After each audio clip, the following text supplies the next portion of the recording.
Chapter 80, 60 feet high room. Gu Yundong was not a petty person. If others were friendly to her, she would naturally be generous. But if it was someone like Madame Fong, she did not even want to give her a single grain of salt. Gu Yunke's eyes lit up as she looked at her elder sister's braised pork. As she swallowed, she said to Zhou, "The braised pork is delicious. It's oily, fragrant, and soft. Take a bite." "Wow, it'll jump. You'll swallow it with a gulp." Zhou tried her best not to look at the meat, but she could not close her ears. When she heard the little girl's yearning expression, she could not help but salivate. Hence, after a pause, she let go of Gu Yunke's hand and said, "I'll go outside to water the vegetables." With that, she ran away. The little girl looked at her fleeing back in confusion. "Wait, haven't you watered them?" Gu Yundong glanced at her with a smile. "You, go and sit at the side. Be careful that the oil spills and you'll scream in pain again." "No, I won't. That's my brother." The little girl threw the blame on Gu Yunshu without hesitation. She explained with a serious expression, but she still turned around to look for Zhou. Gu Yundong quickly cooked the braised pork. She took the fish to make soup. Thinking that the young lady liked boiled eggs, she cracked a few more eggs. There were a lot of vegetables in the backyard of the Zhou family. Gu Yundong asked Zhou to pick some beans, a few potatoes and eggplants, and a cabbage. The eggplants were roasted with beans, and sour and spicy shredded potatoes, and she made cabbage noodles. She had cooked a lot, so almost 6 dishes were enough. When they were all served, Gu Yundong took off his apron and asked Zhou, who was in the courtyard with Gu Yunke, to come over. Zhou had long smelled the fragrance coming from the kitchen. She had never smelled it before. She didn't even need to look to know that it was delicious. You, bring these dishes next door and let your father and the others eat. Also, call your mother back for dinner." Zhenghe's leg was injured, so he could not be carried back and forth over a meal. Thus, Gu Yundong had already divided 2 portions of food. Zhou was stunned. After a moment, she hurriedly shook her head. No. This is your food. We have food. I'm moving today. Shouldn't we celebrate? Aren't you willing to celebrate with us?" Gu Yundong interrupted her. Zhou hurriedly shook her head again. Yes. Then bring it over." Zhou was no match for her. It was not right to say that she did not want to eat it, and it was even more wrong to eat it. After some thought, she turned around and ran away to ask her mother. Gu Yundong sighed. She was in a difficult position because she liked to take advantage of others. She was also in a difficult position because she was unwilling to take advantage of others. Life was so difficult. She simply went out to call Gu Yunshu. This kid and Zhou were watching people build houses at the edge of the homestead. At the same time, she introduced Zhou to where his room was. Even if he was spouting nonsense, and his finger was pointing at a wrong place, Zhou nodded repeatedly, indicating that this little brother who was 2 months older than him was amazing. When Gu Yundong went to call him, Gu Yunshu was still unsatisfied and was saying that his room was 60 feet tall. Gu Yundong staggered and almost fell to the ground. 60 feet was 20 meters. How could you be so capable? The room was so high. Did you want to go to the sky? She slapped him on the side of the head and told him to get to work. Gu Yunshu carried the dishes to Shao Qingyuan's house next door. As soon as he left, there was a knock on the door. Chapter 81, Don't Call Him Wolf Cub. Gu Yundong was stunned. The moment she opened the door, a small figure rushed in like a cannonball. Yunshu, I'm here." Gu Yundong took a closer look. Wasn't this Chen Liang's grandson? Niu Dan ran in but did not see anyone. He turned around and ran back. "Sister Yundong, where's Yunshu?" "He went next door." "Then I'll go find him." After saying that, Niu Dan ran away. He took a step out of the door and hurriedly stopped. As if he had thought of something, he slowly turned his head and looked at her. He asked carefully, "Next door. Is it that wolf cub's house?" Gu Yundong felt that education had to start from a child, especially since this child was close to her younger brother, so she corrected him. "His name is Shao Qingyuan, not wolf cub. Niu Dan, you can call him brother Shao or Shao Qingyuan. But, everyone called him that. Call him brother Shao." Niu Dan immediately changed his words. "Then he'll call you brother Shao too. Good boy. Then, is that brother Shao's house next door?" "1-to-1 don't dare to go," Niu Dan said aggrievedly. Gu Yundong shrugged. Shu will be back soon. Then he'll wait for him at home." Niu Dan returned and walked towards the kitchen. He had smelled it just now. The kitchen smelled so fragrant. He wondered what it was. Unexpectedly, as soon as he walked into the kitchen, he saw a small figure leaning on the table with a spoon. She was staring at the plate of meat in the middle, her little nose twitching as she tried to smell it. Niu Dan also sniffed hard twice. When they saw the dishes on the table, they almost drooled. He quickly walked over and asked Gu Yunke, "If you want to eat, why don't you do it?" Gu Yunke did not even turn around. "Eldest sister said that before everyone is here, we can't eat yet. Otherwise, she'll slap my hand. I'll smell the food first." "Oh." Niu Dan climbed onto the stool and stared at the dishes in front of him. As he watched, he could not help but lean on the table and sniffle with Gu Yunke. When Gu Yunshu returned from delivering the vegetables, he heard from his eldest sister that Niu Dan had come to look for him in the kitchen. He quickly brought Zheng Lu in. Unexpectedly, as soon as he entered, he saw two little heads lying on the edge of the table, taking deep breaths with an intoxicated expression. Gu Yunshu's lips twitched as he walked to Niu Dan's side. "Niu Dan, why are you looking for me?"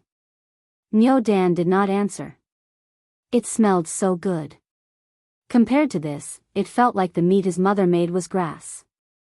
Gu Yunshu simply pulled him off the stool. "Niu Dan, why are you looking for me?" "I want to eat braised pork," Niu Dan replied subconsciously. Gu Yunshu exclaimed, "Huh?" Niu Dan suddenly reacted. He wiped the saliva that almost flowed out and hurriedly said, I came to tell you that I was praised by Sir today." "What for?" Niu Dan chuckled. "I know all the words that Sir taught me today.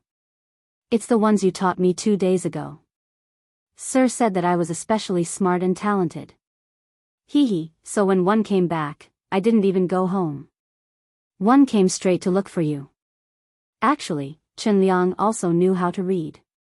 He had taught him before sending Niu Dan to school, but Niu Dan could not remember anything. If he learned something today, he would forget it tomorrow. It was not until he played with Gu Yunshu 2 days ago and talked about school that he learned a few words. Needless to say, the two children really learned. Gu Yunshu was also very happy. "Then study hard. Don't let Sir down." Yes. "Then shouldn't we eat braised pork to celebrate such a happy day today?"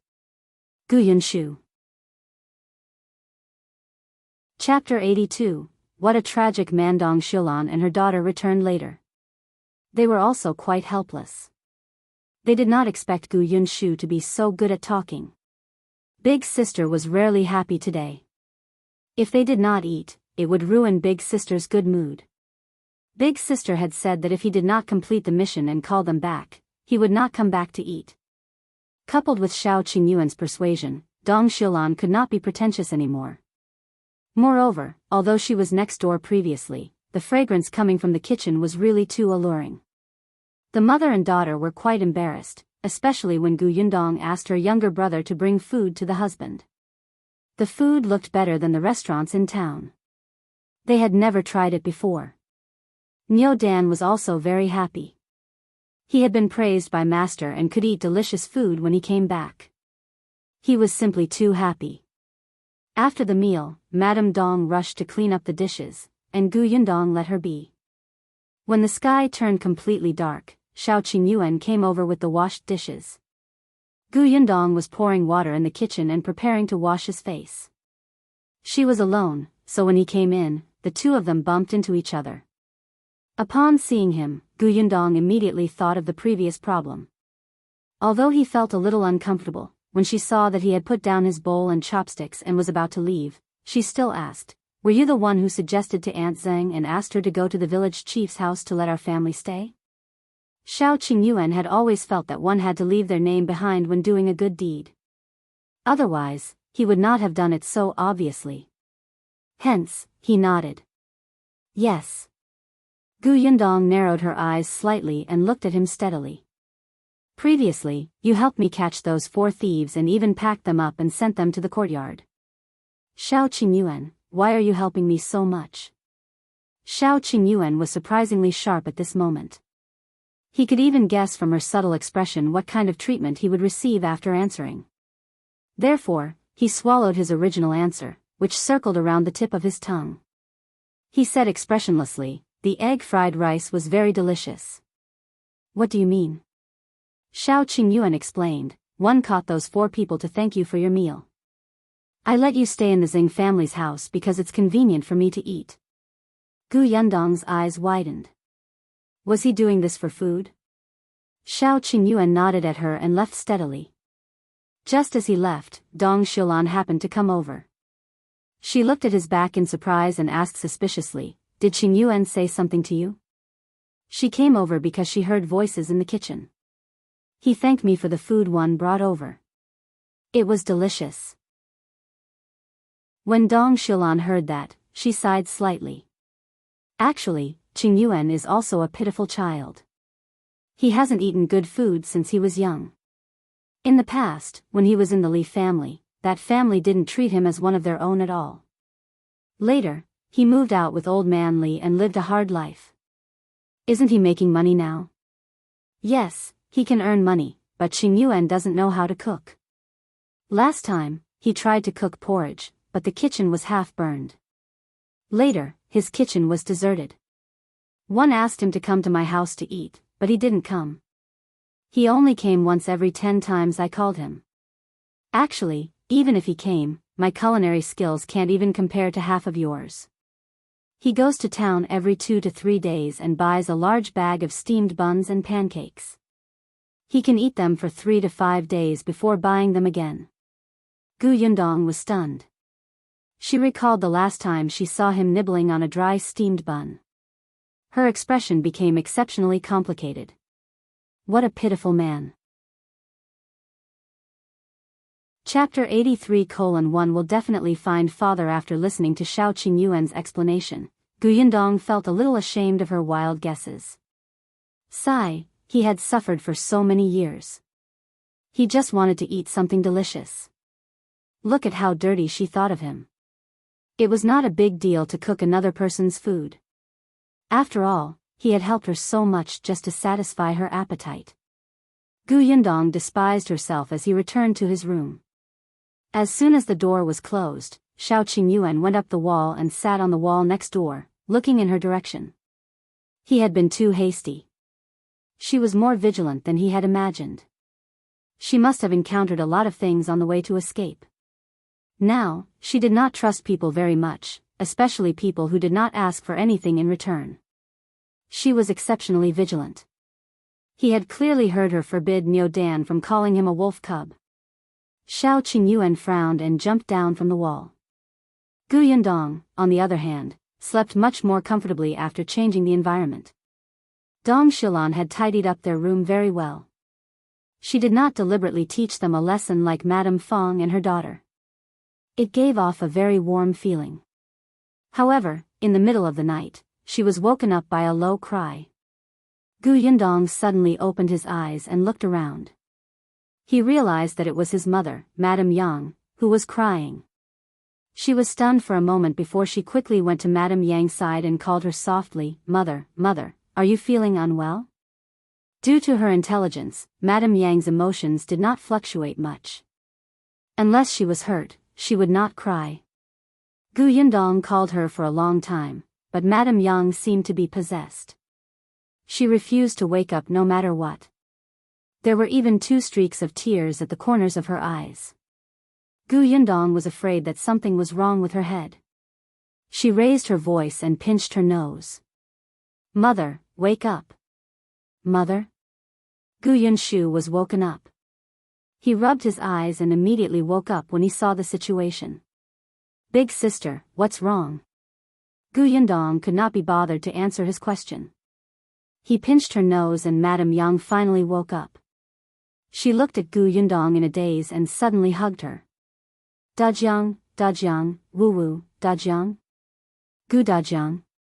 Gu Yundong did not expect her mother to dream of Gu Dajiang and cry so miserably. She thought that her mother's intelligence was only at the age of 4 or 5 and that she would no longer understand the relationship between a man and a woman. But now, it seemed that she had taken it for granted. Gu Yundong allowed her mother to hug her. She patted her back and comforted her softly. It's all right, it's all right. You had a nightmare. You'll be fine when you wake up. Madame Yang was crying uncontrollably. However, she was not wailing. Instead, she seemed to be trying her best to suppress her cries. However, this made other people's hearts ache even more. Gu Yunshu, who was at the side, was quickly moved. He also wiped the corners of his eyes with his hand. Eldest sister, mother dreamed of father. Is it because something happened to father and mother cried? Eldest sister, I don't want father to encounter anything. One miss father. Can we still see father in the future? Gu Yundong pursed his lips. After a moment, he said firmly, we will see him. Tomorrow, one will ask someone to find out. If there's no news, one will personally go to Qingyuan prefecture to look for him after the house is built. Gu Yundong wanted to see her father dead or alive. Although it was hard to predict whether he would live or die on the way to escape, Gu Yundong was still unwilling to give up if she did not work hard. The next day, Gu Yundong planned to make a trip to the county. However, as soon as she went out, she saw Feng Danning looking at her with a guilty expression. Yundong, Uncle Feng has let you down. Chapter 84. A word. Gu Yundong raised his eyes and looked behind Feng Danning. The people who came to work at her homestead were already busy at this time in the past, but now, they had stopped and were looking over worriedly. What happened? Gu Yundong's expression turned grave. Feng Danning lowered his head slightly and wiped his rough face. His hands were trembling. Yesterday, my senior brother came to look for me and saw the blueprints you gave me at my house. I didn't expect him to secretly roll them up and take them away. He even gave them to the Peng family in the county. You know the Peng family, right? Gu Yundong shook her head. She had just arrived. Not to mention the Peng family in the county, even more than half of the people in the village were strangers to her. Feng Danning explained the situation of the Peng family to her. The Peng family was the local tyrant of Fengkai County. They were a big family in the county. Their ancestors had been in the cloth business since the beginning. In the entire Fengkai County, all the cloth shops that were worth mentioning belonged to his family. Even those scattered small shops more or less had some business dealings with the Peng family. Most importantly, the Peng family had an uncle who became an official in the capital. This caused the Peng family's status in Fengkai County to rise even more. Even the Peng family's disciples could do whatever they wanted. The senior brother that Feng Danning mentioned was the second young master of the Peng family, Peng Zhongfei. Actually, even though he was his senior brother, it was only during the 2 years that Feng Danning was in the prefecture capital. They were brought up by the same foreman, and they did not have much friendship. Moreover, his senior brother Chang Fu boasted that he was from the county and did not think much of Feng Danning. After the prefectural city, there was too little contact between them. Unless he needed his help, he would never be enthusiastic. Yesterday, he had come over early in the morning to borrow money from Feng Danning. However, after Feng Danning accepted the Gu family's job, he was full of energy. Every day, before dawn, he would go to the homestead to take a look and think about how to make it perfect. As for his wife, Lu Hohot, she was watching Gu Yundong deal with the 4 thieves at the entrance of the Feng family's house while munching on melon seeds. Therefore, When Chang Fu came over, only his 8-year-old son was guarding the door. His son knew Chang Fu. After letting Chang Fu in to drink water, he ran to the homestead to call Feng Danning back. In the countryside, this was how the uncles were treated. Unexpectedly, when he went to call his father, Chang Fu looked around and saw that the door of the main house was only ajar. He immediately pushed open the door and entered. Then, he saw a small wooden box covered with a cloth on the bedside table. The wooden box was wiped clean. It was obvious that there was something valuable inside. Chang Fu did not think of stealing money at first, but when he saw the blueprint inside, his eyes lit up. Without a word, he folded it and hid it in his clothes. In order not to arouse Feng Danning's suspicion, he sat calmly in the central room and drank water while waiting for Feng Danning to return. He chatted with him for a while before leaving. Feng Danning was already impatient and couldn't wait for him to leave quickly. Then, he would go to the homestead to look at the progress of the house. Therefore, when he realized that the blueprint was gone, it was already night time. At that time, his face was pale. He rushed to the county city overnight, but when he arrived, the city gate was closed. When the city gate opened in the morning, he immediately ran to Chang Fu's house. However, it was already too late. Chang Fu gave the blueprint to Peng Zhongfei. Feng Danning's heart turned cold, but that was not all. Peng Zhongfei even asked Chang Fu to bring a message. Chapter 85, Not Allowed. What did he say? Gu Yundong's brows knitted tightly. Feng Danning felt especially sorry for her. He could not even raise his head in front of her. The Peng family said that this blueprint belongs to their family and we stole it. That's why no one is allowed to build the house on the blueprint. If anyone dares to build it, they will get someone to destroy the house. Gu Yundong snorted. This was really domineering. The house she wanted to build was not only stolen by others, but she was also not allowed to build it. How shameless and capable was he? Why didn't he go to heaven? Feng Danning felt very guilty, but his arm could not win against this thigh. This was not the first time the Peng family had done such a thing. In the eyes of such a rich and powerful family, it was not strange for them to take the fruits of other people's labor for themselves. The commoners had no connections or backing. They did not care at all. Not to mention a few small blueprints that she had drawn, even if there were some secret recipes passed down from ancestors, it was not uncommon for them to be snatched away by others.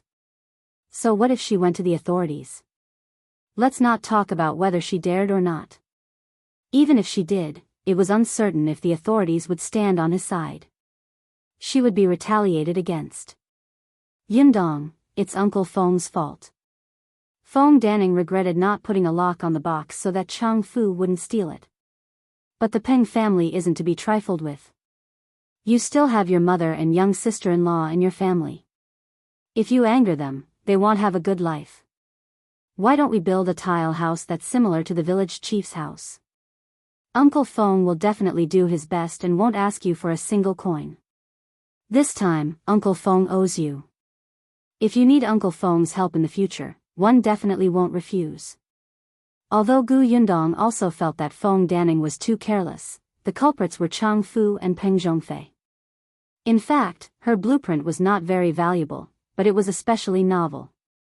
Perhaps the interior of the house had been modernized, but seriously speaking, it was not her original design.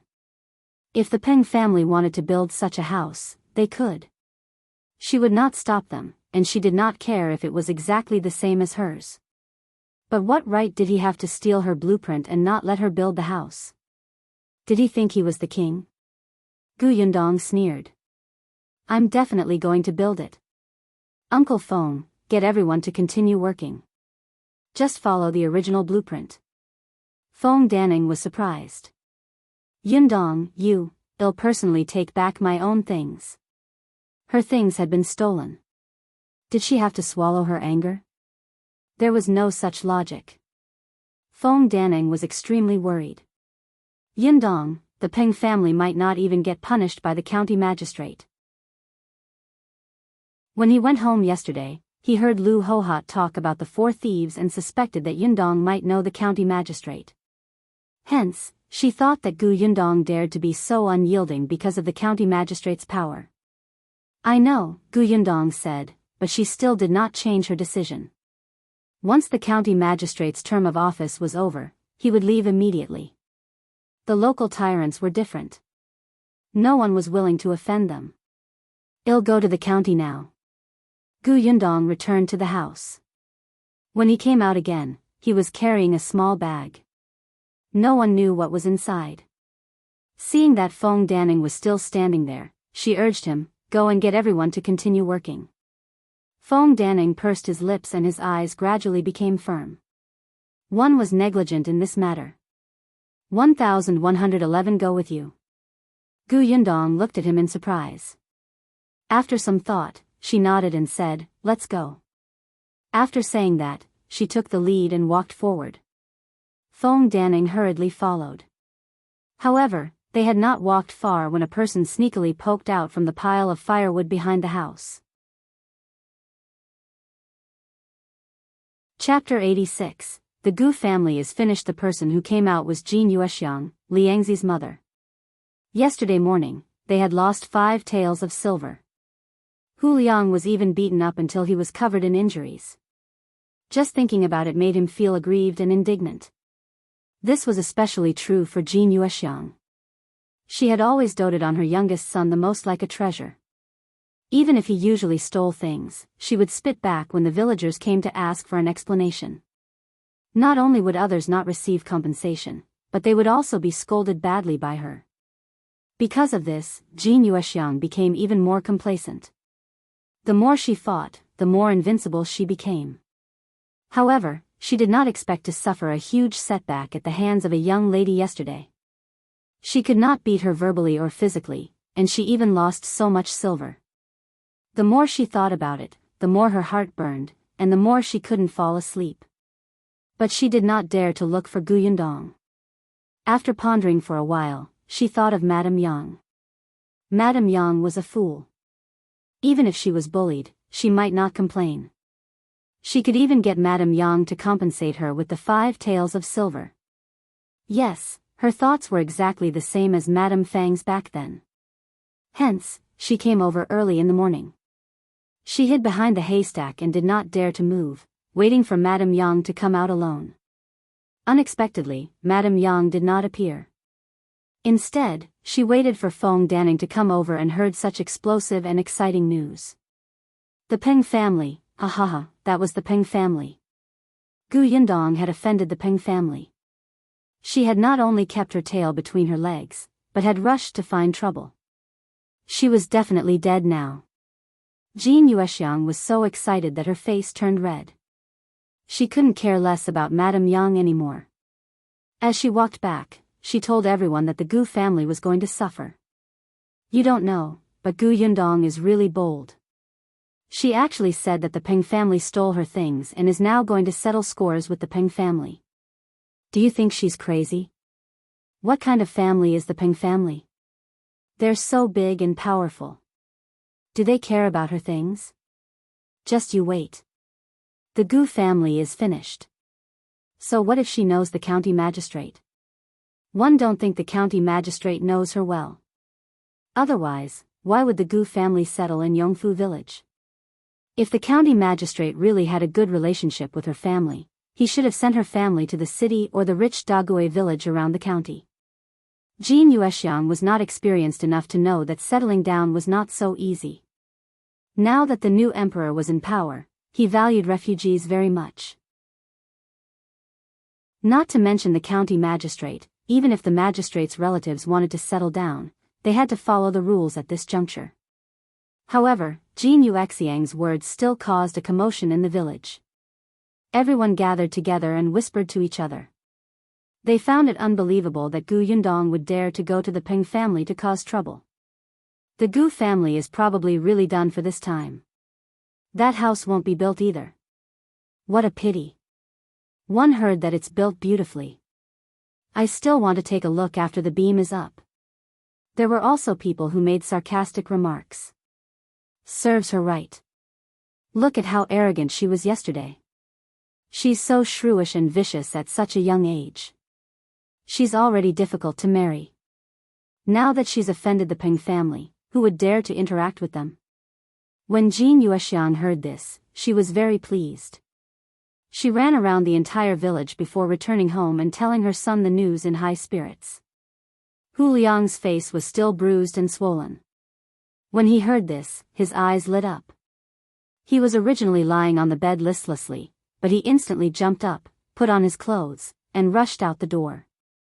Qingyuan hurriedly called out to him, "Where are you going?" "Ha ha ha ha ha, I'm going to take revenge." Chapter 87. Shao. Qingyuan rushes to the county city. Hu Liang went to look for his scoundrel friends, but he did not go to Zhuangzi's house in the same village.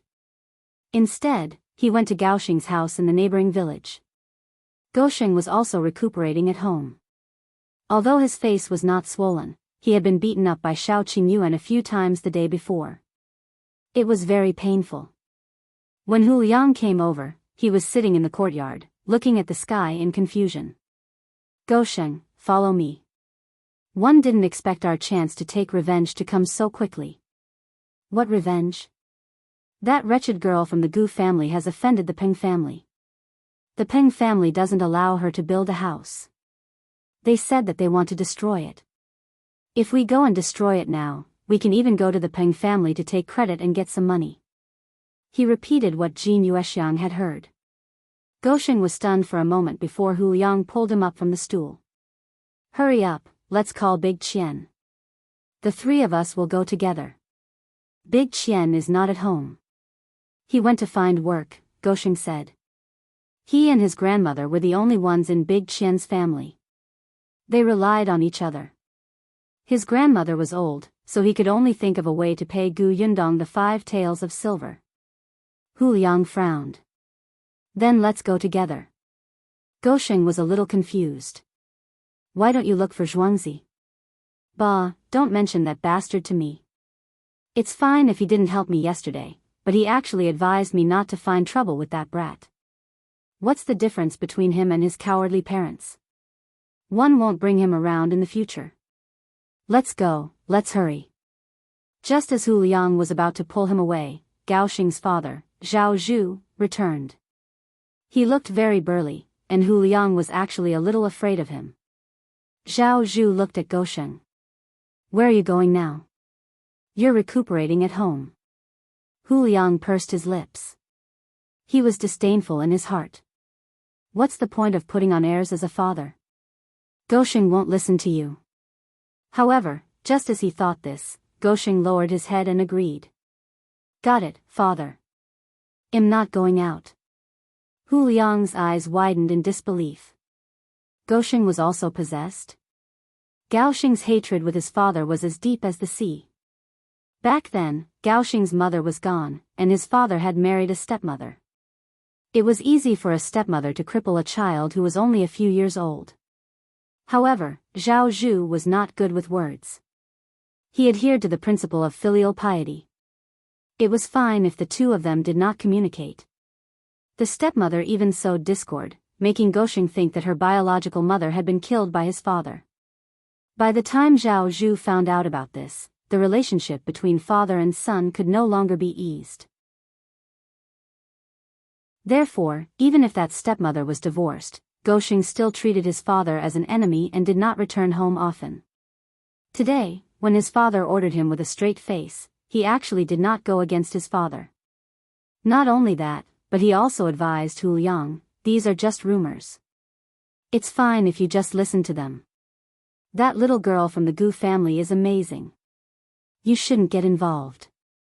Hu Liang flung his hand away angrily. "You're also a coward.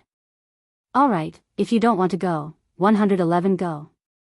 He shook his head and left. He returned to the village and went to Gu Yundong's homestead. However, when he saw that there were so many laborers working at the homestead, he immediately cowered. After walking around the homestead, Hu Liang did not find a chance to attack. Suddenly, he had a flash of inspiration. Yes, he could look for young Master Peng. He happened to know a servant of the Peng family. When the time came, he would tell young Master Peng that not only did Gu Yundong not stop building the house, but she also threatened to teach the Peng family a lesson. She even said that she had the county magistrate as her backer. He was the best at adding fuel to the fire. He guaranteed that young Master Peng would kill Gu Yundong in a fit of anger. He couldn't do it, but he could use someone else to do it. Perhaps young Master Peng would reward him with a few taels of silver when he was happy. It was killing two birds with one stone. Thinking of this, Hu Liang became excited.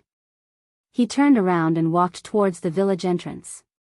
However, just as he reached the entrance of the village, they suddenly saw a person in front of them rushing towards the county.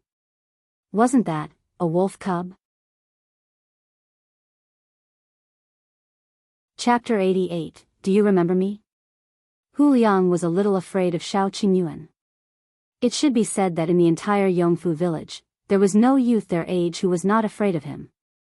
Therefore, he immediately stopped and ran to hide behind a big tree at the entrance of the village. He was anxious, but he still had to wait for this guy to pass first. Fortunately, Shao Qingyuan walked quickly and disappeared in a short while. Hu Liang heaved a sigh of relief and rushed to the county city. However, there was Shao Qingyuan in front of him. He did not walk as fast as before. Shao Qingyuan did not notice him. He was also anxious. This morning, he woke up and went straight into the mountains. In order to confirm what he had said last night, he specially went to catch 2 pheasants. One was for the Gu family, and the other was for food. He asked Gu Yundong to help make a good meal. Unexpectedly, when he went down the mountain, he heard everyone in the village discussing the girl and the Peng family. He couldn't hear clearly, so he rushed home. When he ran next door, he saw Gu Yunshu comforting Madame Dong, who was running around in circles, not knowing what to do. Gu Yundong had a mysterious confidence in Gu Yundong. If his eldest sister said that nothing would happen, he would believe her. Then, he would obediently guard his mother and younger sister. On the other hand, when Feng Danning came to look for Gu Yundong, she was standing not far behind. The cause and effect could not be clearer. When she saw Shao Qingyuan coming over, he did not care that Shao Qingyuan and Gu Yundong were not familiar with each other. She subconsciously asked for his opinion. Only then did Shao Qingyuan know what had happened. He handed the 2 pheasants to Madame Dong and left in a hurry. Now, his mind was racing. He was thinking about how he could get back what belonged to Gu Yundong at the smallest price and teach Peng Zhongfei a lesson. He had never thought of letting Gu Yundong bear with this matter. Shao Qingyuan was not such a person. Therefore, he did not notice that Hu Liang was hiding behind the tree behind him. Shao Qingyuan walked faster and faster. In the end, he ran. However, after running for a short distance, a carriage came. Shao Qingyuan looked straight ahead and walked past it. However, the curtain of the carriage was lifted, and a lazy head popped out. The moment he saw Shao Qingyuan, the head immediately perked up. He hurriedly said to the coachman in front, "Stop, stop, stop." "Hey!" The carriage stopped dangerously. The person in the carriage poked half of his head out and called out to him, Hey, wait a minute. It's me. Do you remember me?" Shao Qingyuan turned a deaf ear. The person in the carriage quickly instructed the driver, "Turn around and chase after him." The carriage made a turn and ran quickly. Soon, it was parallel to Shao Qingyuan. Shao Qingyuan frowned and looked at him. He looked a little familiar. Oh, it was the young master of the Liu family, Liu Wei. This person had even rebuked Gu Yundong at Madame Fang's door yesterday, saying that it was impossible for the county magistrate to know her. Yes, his brain was flooded with water. There was no need to pay attention to him. Shao Qingyuan turned around and was about to leave. However, just as he lifted his foot, his eyes narrowed. His carriage, Liu Wei leaned out even more. If not for the servant holding him in the carriage, he would have fallen out. "Your name is Shao Qingyuan, right? Do you still remember me? One specially came to Yongfu village to look for you." Shao Qingyuan suddenly turned around and jumped into the carriage. Lu Wei was stunned for a moment before he smiled. That's right. It's easier to talk when you're in the carriage. I was so tired just now. Chapter 89. Bring me Shao. Qingyuan said to the coachman, to the county city. Why are you going to the county city? To your Yongfu village. I came to look for you because I wanted you to bring me into the mountains to hunt. I'll give you 100 taels of silver. How about you bring me to hunt a roe deer? Lu Wei was in high spirits and wanted to ask the coachman to turn around. However, Shao Qingyuan looked at him steadily and repeated, to the county city. He had to listen to him if he had a favor to ask. Otherwise, he would kick him down and snatch the carriage. Lu Wei shivered under his gaze and laughed dryly. I'll listen to you. One can see that you have something urgent to do in the county city. I'm a helpful person, so I'll send you there. But let's agree that when you're done, you'll bring me to hunt roe deer. I came to your village yesterday. I wanted to look for you, but I had something to do and returned home. Lu Wei knew Shao Qingyuan because he had bought Shao Qingyuan's wild boar last time. This person was generous and gave him 50 taels of silver. The wild boar was a big fellow. At that time, Lu Wei admired Shao Qingyuan very much. However, after he received the silver, he left when he was not paying attention. He did not even have the time to ask for the guy's address and name. This time, he wanted to catch a roe deer and give it to someone. It was very useful. At that time, he immediately thought of Shao Qingyuan, but there was no way to contact him. Just as he was wondering if he should get another hunter to bring him into the mountain, he bumped into Qingyuan. Madame Fong and Qingyuan went to her nephew's wedding banquet. His nephew's wife happened to be Lu Wei's mother's second-class maidservant.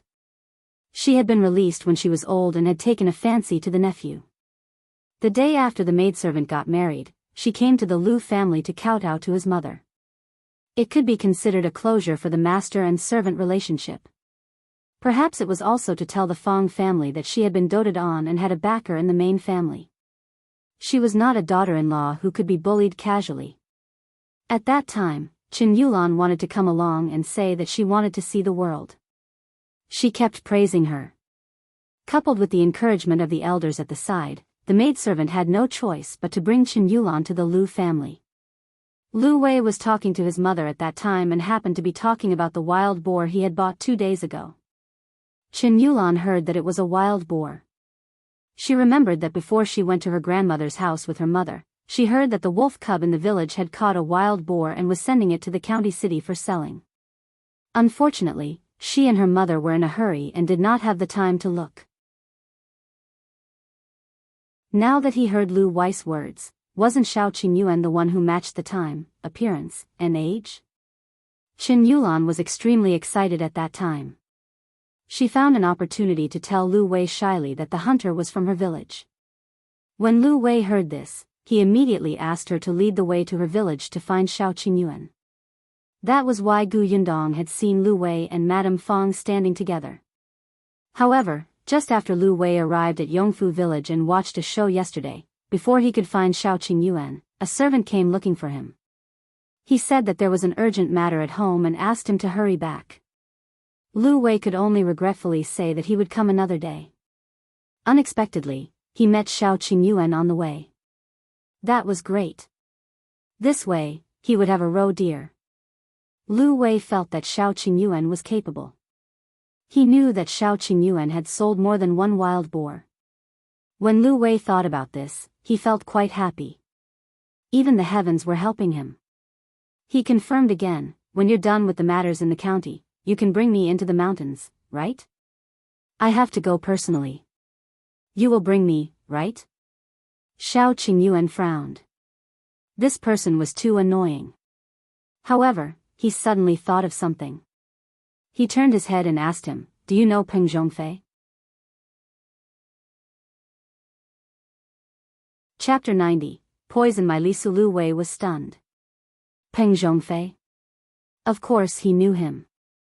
He patted Shao Qingyuan's shoulder and laughed. Yes, we know each other. We even drank together 2 days ago.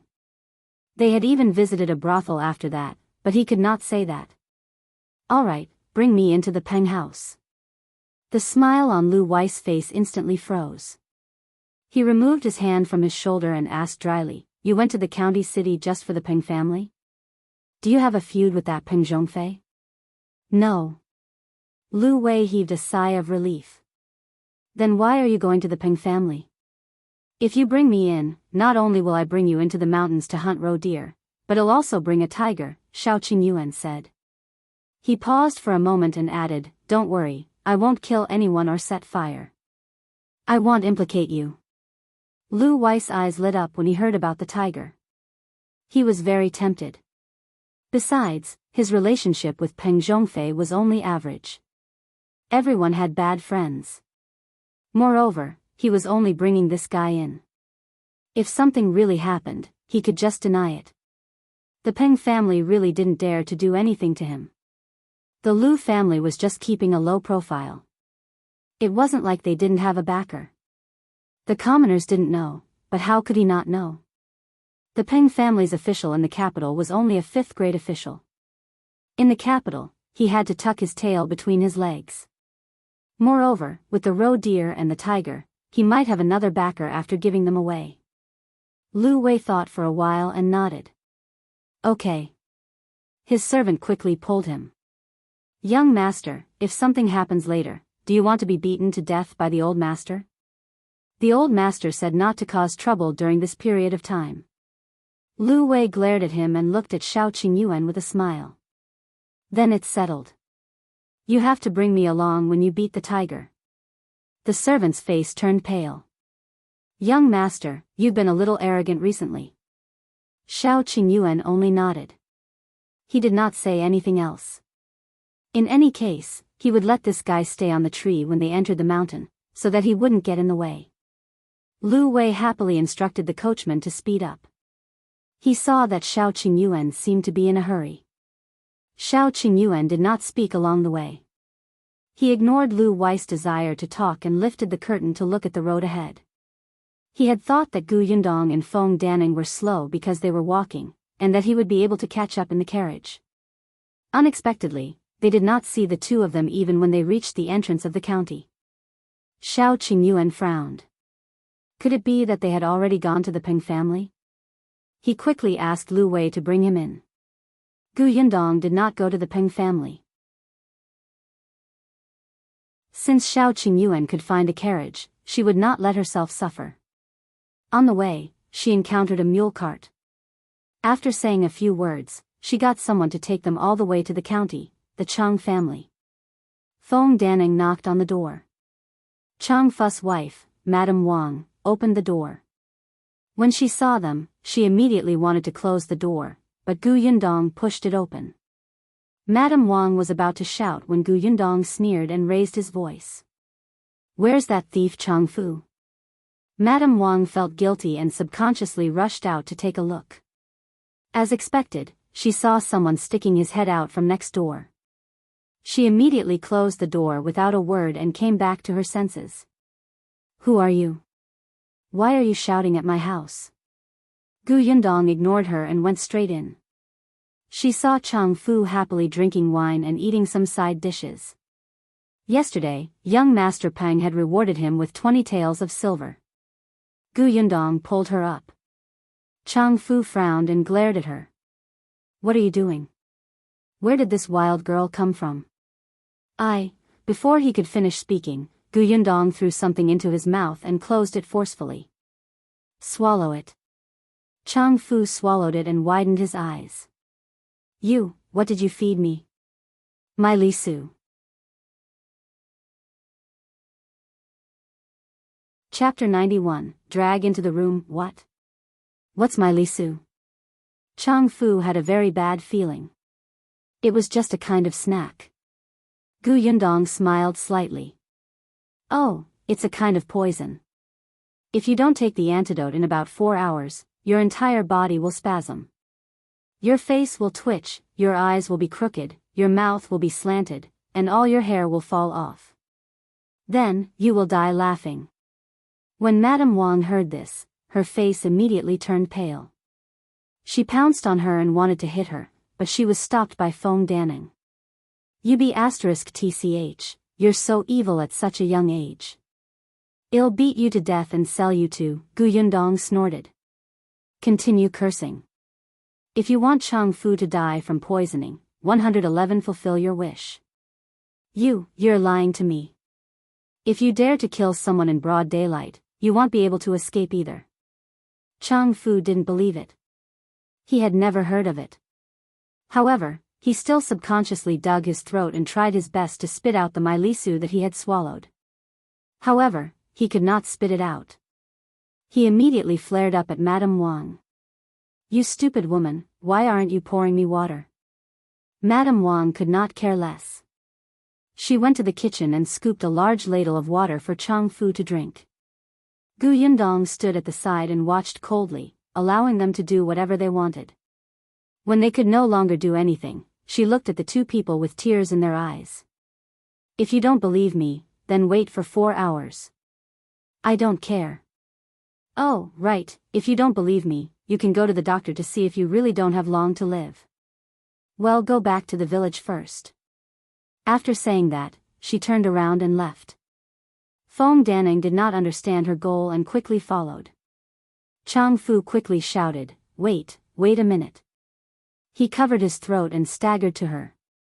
He widened his eyes and asked, what exactly do you want? If what she said was true, he would have to spend 4 hours to go to Yongfu village to ask her for the antidote. At that time, he would be dead. Gu Yundong knew that he was suspicious and afraid of death. He immediately raised his eyebrows and said, simple. One want you to take me to the Peng residence to look for Peng Zhongfei. Chang Fu shook his head like a rattle drum. Impossible. If one bring you there, young Master Peng will beat me to death. Then it's not negotiable. Goodbye. Wait, Chang Fu said fiercely. 111 think about it. Alright, take your time to think about it. You should know that I'm going to the Peng residence to get my things back. In short, I won't give you the antidote before one get them back. You can estimate the time yourself. Chang Fu's expression changed drastically. He could not care less. Let's go now. I'll bring you there immediately. Gu Yundong laughed. She had asked Feng Danning to wait for her here. Feng Danning wanted to follow, but he was rooted to the ground by Gu Yundong's words that he would hold her back. Gu Yundong had asked him to follow her to the county because she wanted him to bring her to the Chang family. Only Chang Fu and Gu Yundong were going to the Peng residence. Chang Fu did not dare to delay at all and found the nearest way to the Peng residence. He had just been there yesterday, and Peng Zhongfei was quite amiable to him. Therefore, when he said that he had something urgent to discuss with young Master Peng today, the gatekeeper did not stop him. However, when they were about to reach the Jinglan manor where Peng Zhongfei lived, the servant at the door stopped them. Eldest young master is discussing something with young Master Liu. Wait here. Chang Fu was burning with anxiety, but he did not dare to act rashly. He could only hope that Lu Wei would come out sooner. Gu Yundong, on the other hand, was calm and composed. She was still in the mood to size up the huge Peng residence. After a while, she excused herself to go to the outhouse. The servant at the door glanced at her and found a passing maidservant to bring her over. Gu Yundong followed behind her and walked slowly.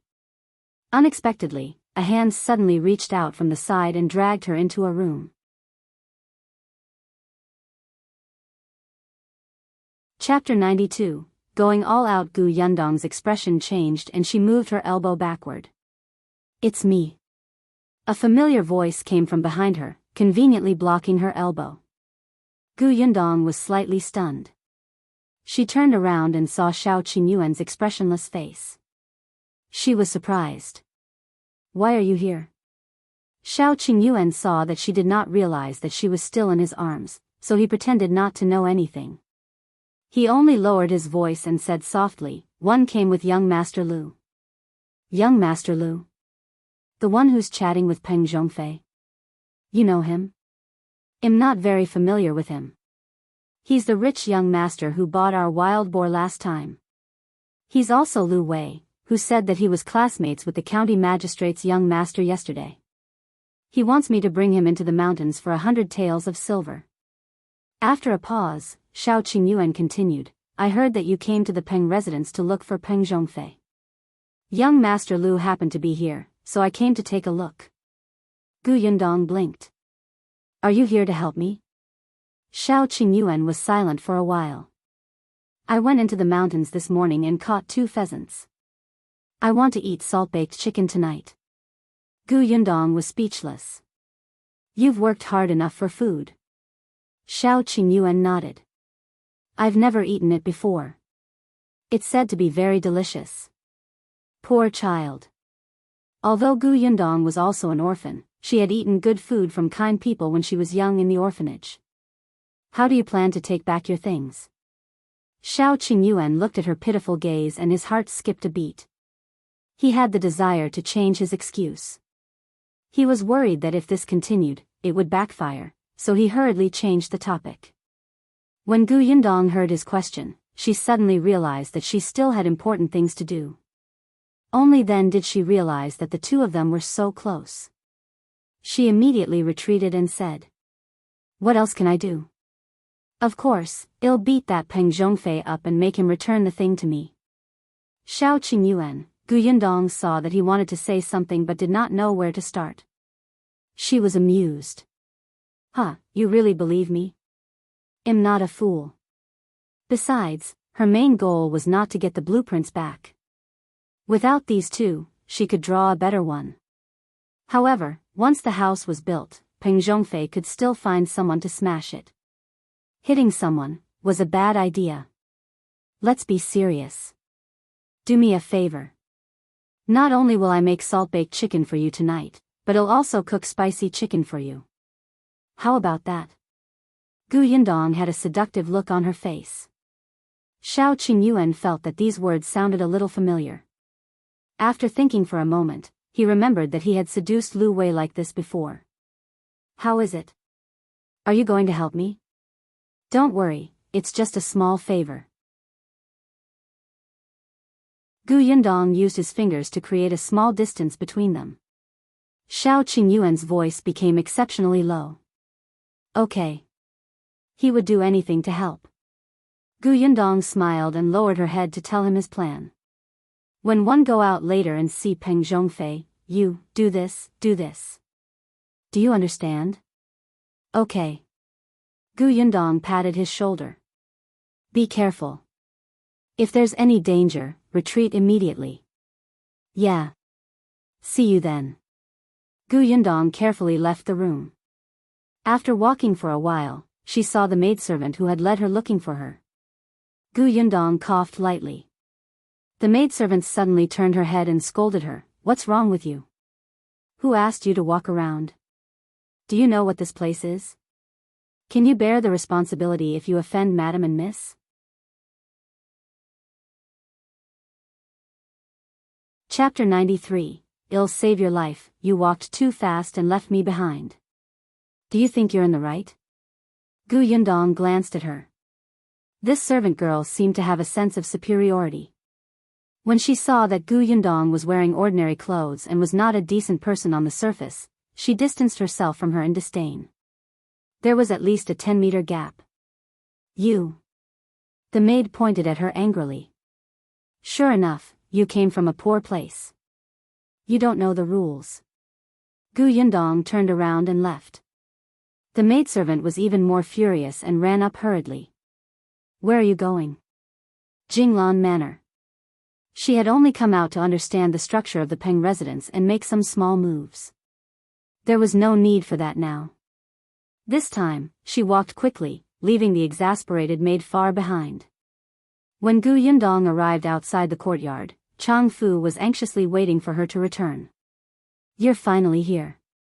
Young Master Peng asked us to go in. Quick, follow me.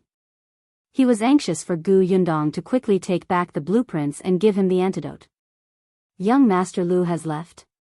Chang Fu shook his head. No. Gu Yundong nodded and followed the servant in front. The Jinglan Manor was a little big. It seemed that this young master of the main branch had quite a status in the Peng family. When Gu Yundong entered, Peng Zhongfei and Lu Wei were commenting on a painting. It seemed like there was nothing important. Were all these young masters so free? Especially since this painting was a portrait of beauty, even though it was very abstract. The servant walked to Peng Zhongfei's side and whispered, "Young master, Chang Fu is here." Peng Zhongfei raised his head and seemed a little dissatisfied. He waved at Chang Fu and said, "What's the matter? Why are you in such a hurry? Don't you know that one have something to tell young Master Lu?" Chang Fu felt bitter. He didn't want to, but this girl surnamed Gu was too ruthless. He could only smile and flatter, "Young Master Peng, it's my fault. I'll apologize to you first." Alright, hurry up and say it. Get lost when you're done." Peng Zhongfei waved his hand impatiently, but his gaze towards Chang Fu was filled with warning. It was best not to speak nonsense in front of Lu Wei. It was also Lu Wei who had insisted on letting Chang Fu in just now. Otherwise, he would not have bothered with him. Chang Fu responded obediently and hurriedly took a step back. He said, "Young Master Peng, this is Miss Gu. She's looking for you." "You?" Peng Zhongfei glared at him. This kid actually dared to take the initiative to bring an outsider in to see him. Gu Yundong immediately stepped forward and cupped his hands slightly. He lowered his head and said, "Young Master Peng, the situation is urgent. I asked Chang Fu to bring me here. Where did you come from? Hurry up and get lost. How dare you get close to me? I don't like a woman with no chest or butt." Peng Zhongfei often encountered such things and wanted to send her away without even asking. The corners of Gu Yundong's mouth twitched. "Can you stop feeling so good about yourself? Who has taken a fancy to you? I'm here to save young Master Peng's life." Gu Yundong looked up at him solemnly. Peng Zhongfei was stunned for a moment before looking at her carefully. Although this woman was plain from the beginning to the end and dressed very ordinarily, her face was still good-looking, but she was a little young. Yes, Peng Zhongfei expressed that he still liked people with breasts and buttocks. However, since she was quite beautiful, he would listen to her. "To save my life?" Peng Zhongfei sneered. "You? Why didn't one know that I was going to die?"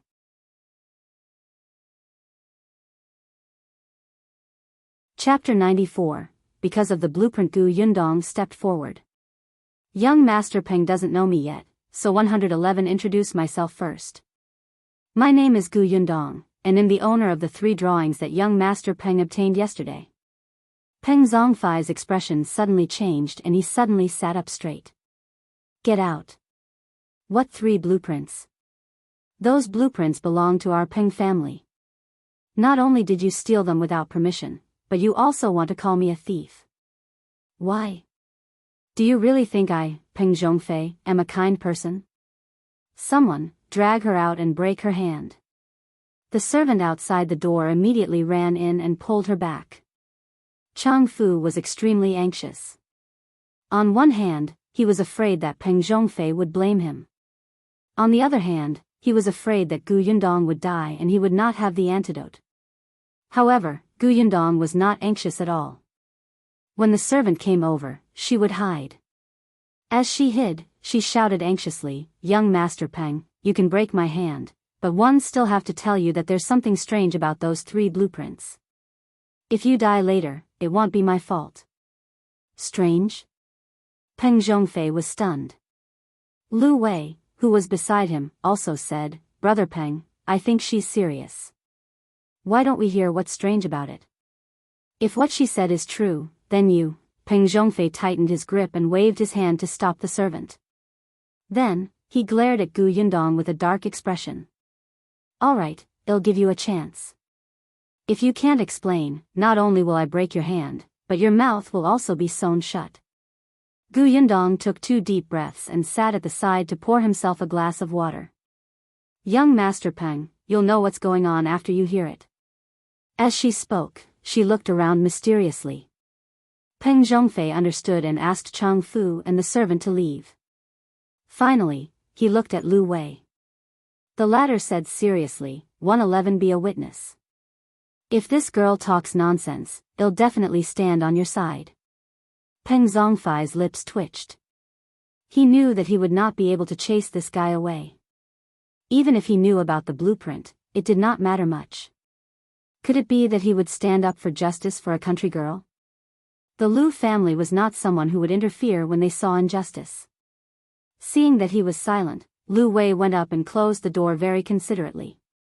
Then, he sat down and said, "Miss, tell me, what's strange?" "Young Master Peng, do you know my background?" Gu Yundong asked. Peng Zhongfei nodded. It was precisely because he knew that she had no background that he took the blueprint boldly. Gu Yundong said, "Isn't it strange for young Master Peng? I'm a refugee. I even brought my mother and younger siblings along on the way to escape. But in the end, not only did one arrive at Yongfu village safely, but I also used Liu taels of silver to build such a huge house. Think about it, who can do this among millions of refugees?" When she said this, not only was Peng Zhongfei stunned, but even Liu Wei was surprised. However, when she thought of what he had seen and heard yesterday, she could not help but say, "Isn't it because you're ruthless?" "Aya, that's just fooling the villagers who don't know anything. Anyone with a brain won't believe that a 13-year-old girl could do this with her ruthlessness. There were so many bandits and refugees on the road. Could one deal with more than 10 people alone?" Liu Wei was speechless. He believed her. Was he brainless? Unwilling to give up, he snorted. "Then tell me, how did you do it?" "Because," Gu Yundong suddenly lowered his voice and said mysteriously, "those 3 blueprints."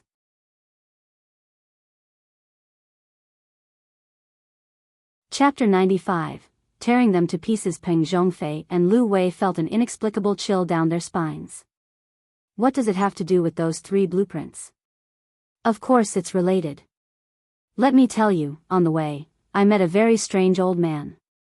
Gu Yundong expressed that if she was given a fulcrum, she could make up a whole story. Before that old man died, he gave me those 3 blueprints and said that they were his life's work. At that time, one even thought that you drew just these 3 blueprints for your life? You're too useless.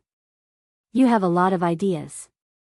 Gu Yundong was especially good at creating an atmosphere of storytelling.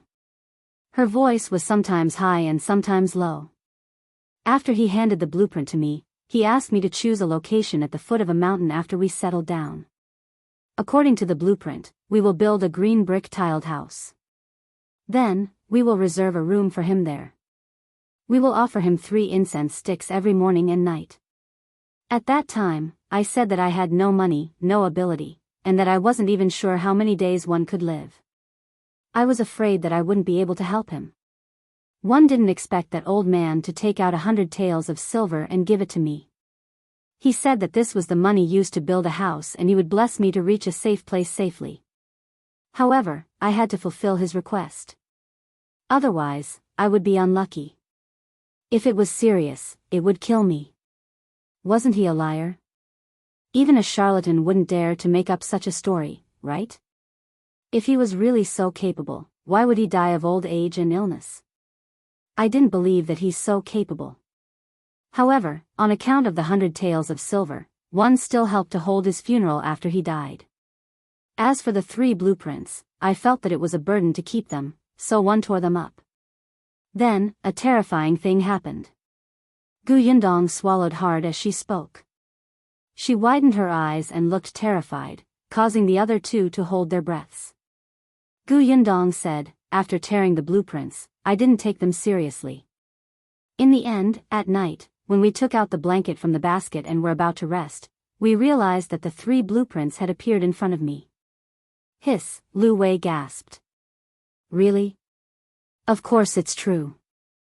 I was scared to death at that time. It was as if I had seen a ghost. In a panic, I tore it apart again, but in the blink of an eye, they appeared intact again. Moreover, that night, one fell while walking. One choked on my food and water. One even encountered bandits who wanted to kill me. I almost lost my life. It was as if all the unfortunate things happened that day." When Gu Yundong mentioned this, she still looked like she had lingering fears. At that time, I felt that what the old man said might be true. I didn't dare to be disrespectful, so I kept the blueprint well. In the end, one really survived with my mother and younger siblings. So when one arrived at Yongfu village, I immediately chose a land with a backing and built a house. I didn't expect that the blueprint would be taken away by young Master Peng this morning. I panicked. Young Master Peng is the precious young master of our county's Peng family. If something happened because of me, wouldn't I be unable to absolve myself of the blame even if I died 1,000 times? One rushed over. One thought that before the situation was too serious, one would quickly explain it to young Master Peng. Peng Zhongfei and Lu Wei felt like they were listening to a heavenly book. Their faces were filled with disbelief. However, people nowadays were still very respectful of ghosts and deities, especially when Gu Yundong said it in a terrifying manner, as if it really happened. However, it was not as if she could say whatever she wanted. Peng Zhongfei snorted. Don't tell me you're making up a story. Who knows if it's true? That's simple. If young Master Peng doesn't believe me, you can take out that blueprint and tear one to see if it will appear intact again. Peng Zhongfei frowned. He gritted his teeth and really took out the blueprint. Then, in front of Lu Wei and Gu Yundong, he tore it into pieces, the kind that could not even be pieced together. Gu Yundong lowered his head and smiled.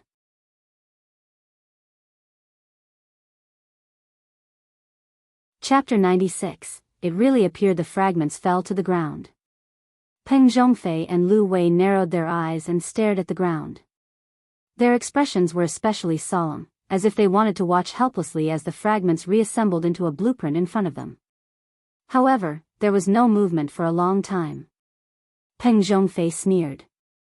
As expected, you're lying. Have you thought about whether to break your hand or sew your mouth? Gu Yundong frowned. That's impossible. Let me take a look. As she spoke, she walked towards the two of them. When she walked behind Peng Zhongfei, she gently touched his back. That action was instantaneous. Not to mention Lu Wei, even Peng Zhongfei himself did not notice it at all. Gu Yundong looked at the fragments of the blueprint on the ground. When she met Peng Zhongfei's gloomy expression, she suddenly shivered. She seemed to have thought of something and clapped her hands. Oh, right, I remember now. After one tore the blueprint appeared elsewhere. Why don't we look in the room? Peng Zhongfei suddenly turned around and stretched out his hand, almost hitting her eyes. You still want to stall for time and play tricks, right? Before he could finish speaking, Lu Wei, who was standing beside him, suddenly took a big step back and knocked over 2 round stools by his feet, making a dull sound. Peng Zhongfei frowned and turned to look at him. He saw Lu Wei staring at his back in shock. The blueprint has indeed appeared. Where? Peng Zhongfei panicked for a moment, but he still forced himself to calm down. Lu Wei pointed at him. On your back. This was too strange. Lu Wei wiped his eyes forcefully, looking like he couldn't believe it. Impossible. Peng Zhongfei shook his head. His hand subconsciously reached back, but he stopped halfway. He swallowed his saliva and asked, Is it really, on my back? Lu Wei nodded desperately. Peng Zhongfei instantly felt cold sweat on his body. After a pause, he closed his eyes and suddenly pulled the blueprint off his back. As soon as he saw the contents of the blueprint, Peng Zhongfei widened his eyes and sucked in a cold breath. He threw the blueprint away. Gu Yundong was quick-witted. Before the blueprint fell to the ground, she hurriedly grabbed it and exhaled softly. Then, she looked up at Peng Zhongfei and whispered, Young Master Peng, I'm not lying to you, right? Peng Zhongfei walked far away from the blueprint. He wanted to squeeze out a smile, but he could not. He couldn't help but mutter, Impossible. This must be a trick of yours. Impossible. Gu Yundong was very kind. Then why don't you tear another one? Get lost. What kind of stupid idea was that? Gu Yundong carefully placed the blueprint in her hand on the table and gently smoothed it out. Then, she put her palms together and closed her eyes as she muttered, "Don't blame anyone. Grandpa, young Master Peng didn't do it on purpose. Don't blame him. After all, this matter is too strange. Not to mention young Master Peng, no one will believe it." Peng Zhongfei was crept out by her. He felt that there was really something in the room. Fortunately, there were two people here. He chuckled dryly. That's right. Who would believe such a thing? Bang. Pa, just as he finished speaking, a cracking sound suddenly echoed in his ears. Other than Gu Yundong, Peng Zhongfei and Lu Wei were so shocked that they almost jumped up. Their expressions changed instantly.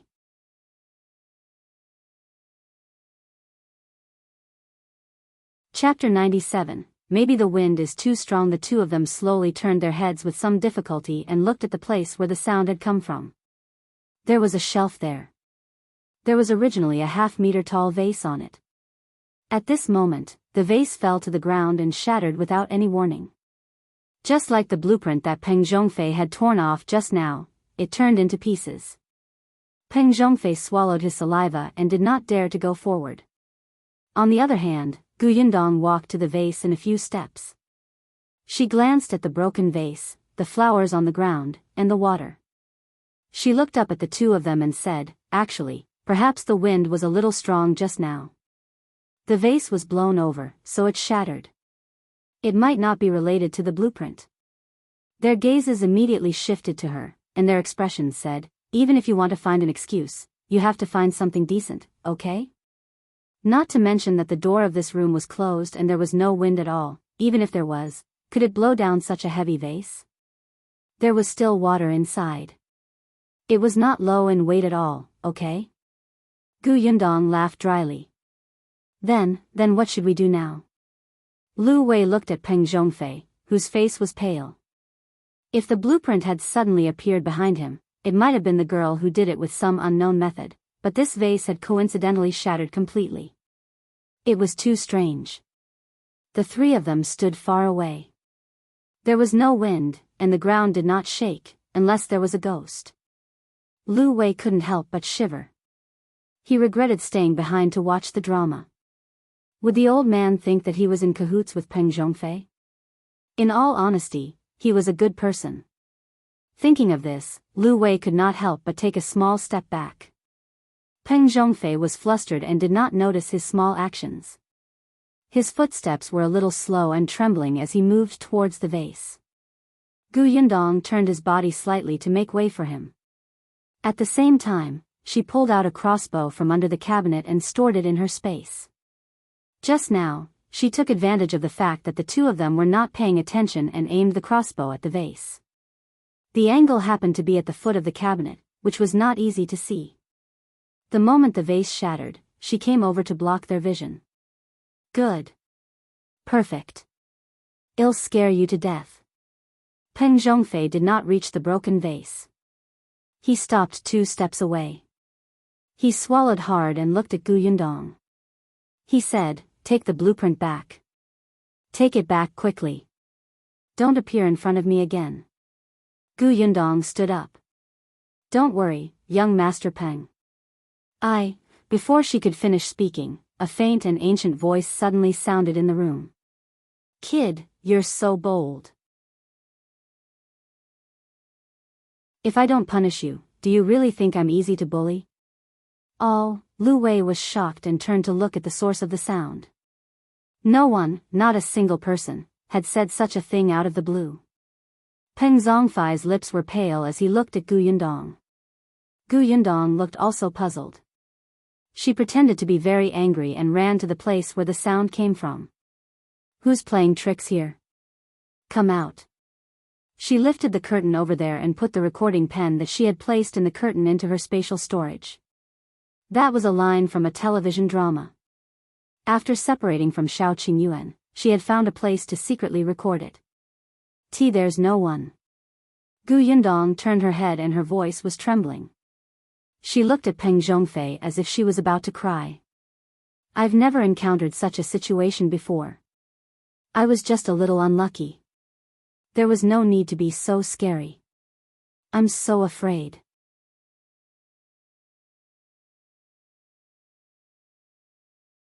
Chapter 98, 200 Tales of Sincerity. Liu Wei expressed that he was also very afraid. Could he leave now? Just as he was thinking this, hurried footsteps came from outside, followed by Peng Zhongfei's voice. Young master, bad news. Aunt Shui lost her footing and fell into the water. What? Peng Zhongfei quickly opened the door. How is she? She was saved, but she was quite shocked. That's good. Peng Zhongfei heaved a sigh of relief. The voice that had appeared out of nowhere echoed in his mind. Punishment. Oh yes, it must be punishment. He hurriedly turned his head and looked at the blueprint that Gu Yundong had placed on the table. He trembled and apologized sincerely. Great Immortal, it's my fault. One was wrong. I'll apologize to you. One deserved to die. I'm a bastard. I'm not a good person. I won't have a good ending for doing bad things. As he spoke, he slapped himself hard twice. Great Immortal, one promised that one won't be greedy for the blueprints in the future and won't destroy them. Moreover, this really isn't my fault. It's all because of him. He gave it to me. 111 deal with him later. With that, he looked at Gu Yundong. Is this okay? I don't know either. In the past, one was unlucky when I tore up the blueprint. You even planned to let someone smash the house after it was built. The situation seems to be more serious than mine. One don't know if he will accept your apology, Gu Yundong said awkwardly. Just as she finished speaking, the servant outside the door said in a panic, Young master, Black Wolf. Black Wolf suddenly foamed at the mouth and fell to the ground. The Black Wolf was a wolfhound raised by Peng Zhongfei. It usually ate raw meat and drank hot blood. It was raised very ferociously. Not to mention the people outside, even many servants in the Peng residence were bitten until they bled. However, Peng Zhongfei liked it very much. He felt that this dog had a wolf's nature. He often trained it to bite living creatures, including humans. Now, this dog died an inexplicable death. No, how could it be inexplicable? Peng Zhongfei knelt on the ground this time. He was so frightened that his voice trembled. Great Immortal, please spare me. I was blind to not recognize you. One was wrong. Give me a chance. 111 offer you 3 incense sticks in the morning and night. 111 buy you the best tribute. How about this? I'll pay for your house. Please spare me this time. Gu Yundong's eyes flickered. He was finally getting to the point. Young Master Peng, don't be like this. Actually, Grandpa is not a bad person. As long as you sincerely repent, he will definitely forgive you. Gu Yundong said, actually, there's no need to pay any money to build a house. Grandpa has already given me the money. That won't do, that won't do. One have to give it. How about this? You can keep the Liu taels of silver that the Great Immortal gave you to buy something else for the Great Immortal. Don't you still need to offer 3 incense sticks in the morning and night? Buy the best incense. The Great Immortal's house is very important. You have to build it well. Liu taels of silver is not enough. 200 taels of silver, 111 give you 200 taels of silver. Gu Yundong was in a difficult position. Is this really good? Then I'm taking advantage of you, young Master Peng. What do you mean by taking advantage? You're just putting in a lot of effort for the Great Immortal. I'll pay and you'll help. I'm very sincere. Liu Wei hurriedly said, I'm also sincere. I'll pay 50 taels. He hoped that the Great Immortal would not treat him and Peng Zhongfei as allies and let him suffer. Gu Yundong's mouth twitched. These rich young masters were really prodigals.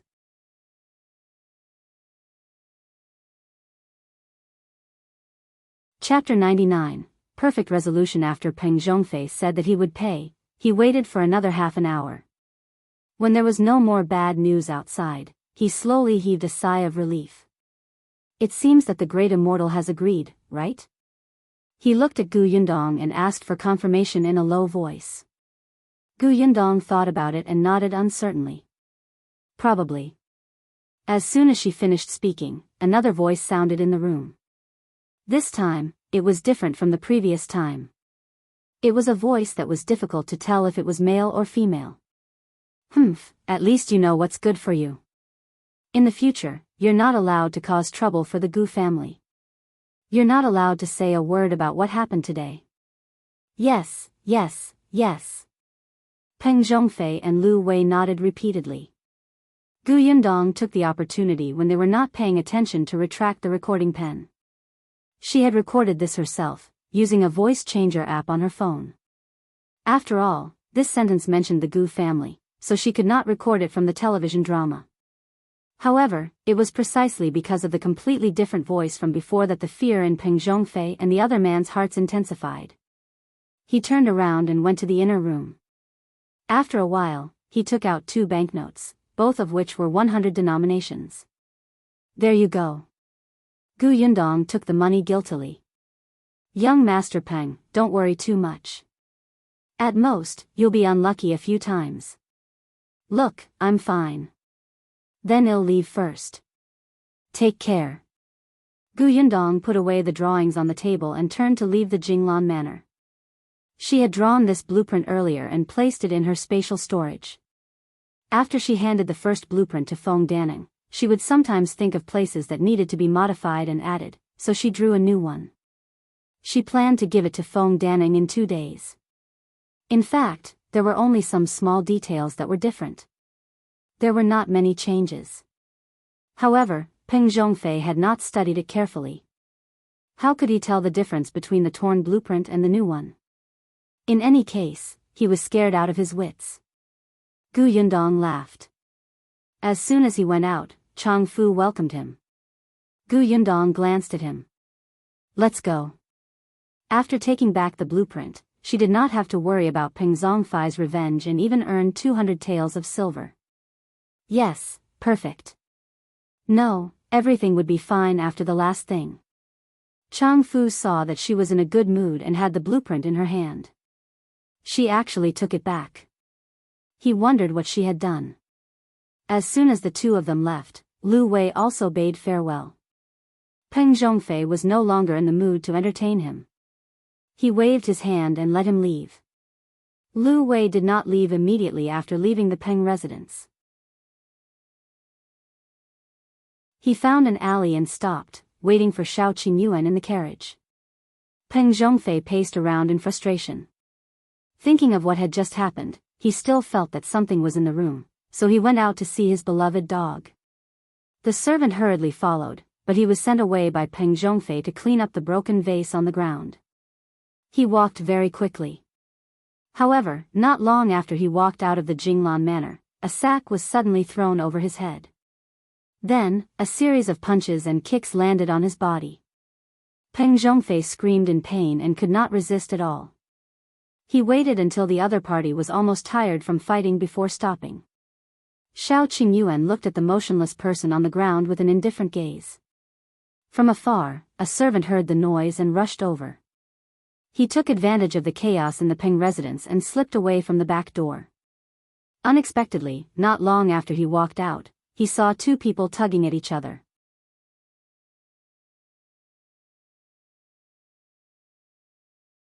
Chapter 10. Oh, dare to say such a thing. Shao Qingyuan frowned. Why were these 2 people here? What were they up to?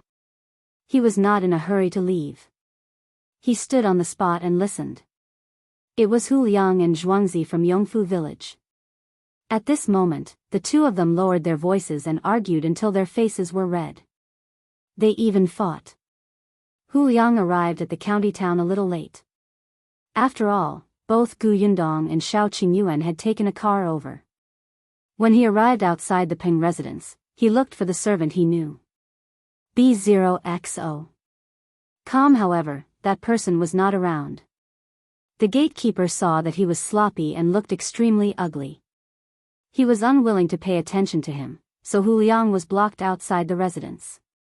He was furious. Even if he was anxious, he could only wait outside. He could be domineering in the village, but in the county, he was a coward and could only cower. Unexpectedly, not long after, Zhuangzi came and wanted to pull him away. How could Hu Liang let it go? He even kicked him ruthlessly. You coward. You're just like your parents. Your parents were beaten up and scolded, but you didn't dare to fight back. You're the same. You're actually afraid of a 13-year-old brat. Don't say that you're my brother in the future. Get lost. Zhuangzi was furious when he heard that. He was recuperating at home today. Later, his parents came back and told him about the Peng family. He did not think much of it, but he felt that the girl from the Gu family would definitely not let the matter rest. Her temper was not like that. In the end, not long after, Goshen came to his house and told him about Hu Liang's plan to destroy the Gu family's new house. The moment Zhuangzi heard that, he panicked. Although they had a disagreement the day before, they had been brothers for many years. It was impossible for him to just watch him court death. Gu Yundong could not deal with the Peng family, but she was more than enough to deal with Hu Liang. Hadn't he suffered enough these few days? Therefore, he could not be bothered to rest at home. He rushed to the Gu family's homestead and did not see anyone. Later, someone said that he had gone in the direction of the county.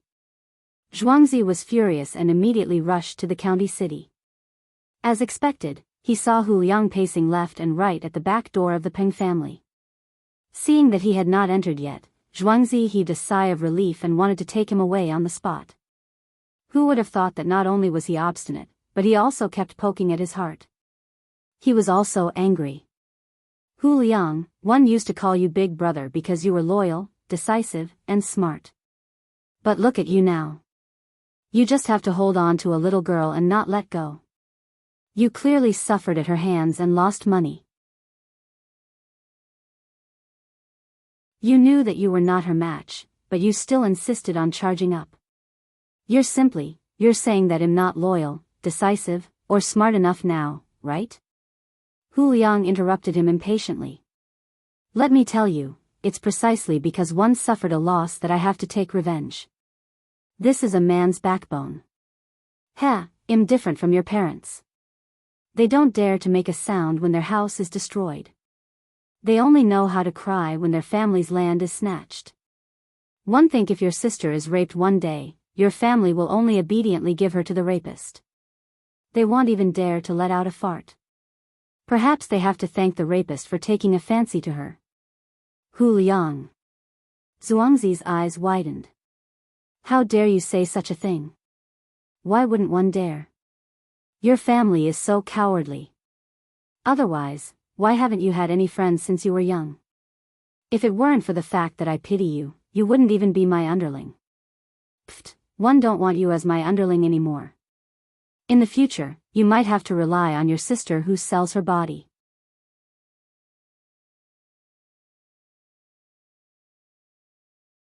Chapter 101, Thrown to the Peng residence. Zhuangzi punched him hard in the face. His eyes were bloodshot and his gaze was filled with hatred.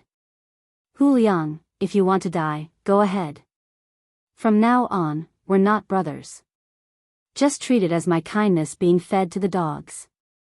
He ignored him and turned to leave. Hu Liang sneered. Do you think I care? If it weren't for the fact that I wanted to gather 4 people, one wouldn't be willing to bring you along. Coward. He touched his face and snorted. Damn it, he should have retaliated just now. This kid was too bold to hit him. When he returned to the village, he would teach him a lesson. Although Shao Qingyuan did not hear everything, he knew that Hu Liang was here to cause trouble for Gu Yundong. This person was still unwilling to give up after being taught a lesson. He was like a plaster. So, Shao Qingyuan could not be blamed. Shao Qingyuan flashed out from behind him and knocked him out with a single palm. Then, he walked to the back door of the Peng residence and waited quietly for a moment. When the gatekeeper was called away to speak, he carried Hu Liang in. He directly threw the man behind a big tree outside Jinglan Manor and left the Peng residence silently. Lu Wei was still waiting for him in the alley. When he saw him coming over, he hurriedly lifted the curtain and let the guy come up. Before Qingyuan could sit down, he couldn't wait to say, "Let me tell you," just halfway through his sentence, he suddenly realized that he couldn't reveal what was happening in the Peng residence. Hence, the tip of his tongue turned and he immediately changed the topic. Let's go. Well, go up the mountain now. We agreed to fight roe deer and tigers. However, Qingyuan said, it's getting late today. Let's go another day. Another day? But I'm in a hurry. However, this timing was indeed a little inappropriate. Lu Wei could only sigh and compromise. All right, then, tomorrow it is. All right. Qingyuan turned his head away. Then, he got out of the car and left without looking back. Lu Wei pouted. We haven't even finished talking. Why are you in such a hurry to leave? However, what exactly did he go to the Peng residence for? At that time, he only asked him to look for Peng Zhongfei to chat and drink tea. He said that he had something to do and looked for the servants in the residence. It was just that this matter took a long time. Qingyuan quickly walked on the road to Yongfu village. He did not delay for long, but he still did not meet Gu Yundong, who had left earlier. At this moment, Gu Yundong had already followed Chang Fu back to the Chang family. Chang Fu pleaded, "Look, you've brought back the blueprint. Can you give me the antidote now?" Gu Yundong gave him a white pill and Chang Fu swallowed it without a word. Gu Yundong ignored him. Chang Fu did not need her to teach him a lesson. Peng Zhongfei had suffered such a huge shock. Wouldn't he find trouble with this guy? Hence, she turned around and said to Feng Danning, "The matter has been resolved. It's rare for me to come to the county city. Want to buy something. Do you want to go back first?" With the 250 taels of silver that Peng Zhongfei and Lu Wei had given her, she was a rich person now. She could buy many items that were not in the plan. There's no hurry. What do you want to buy?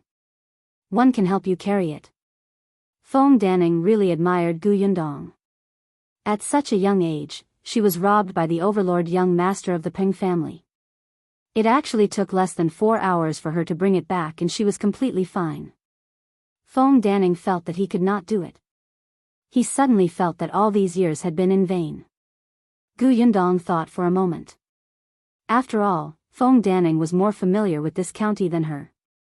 She nodded. All right, let's go.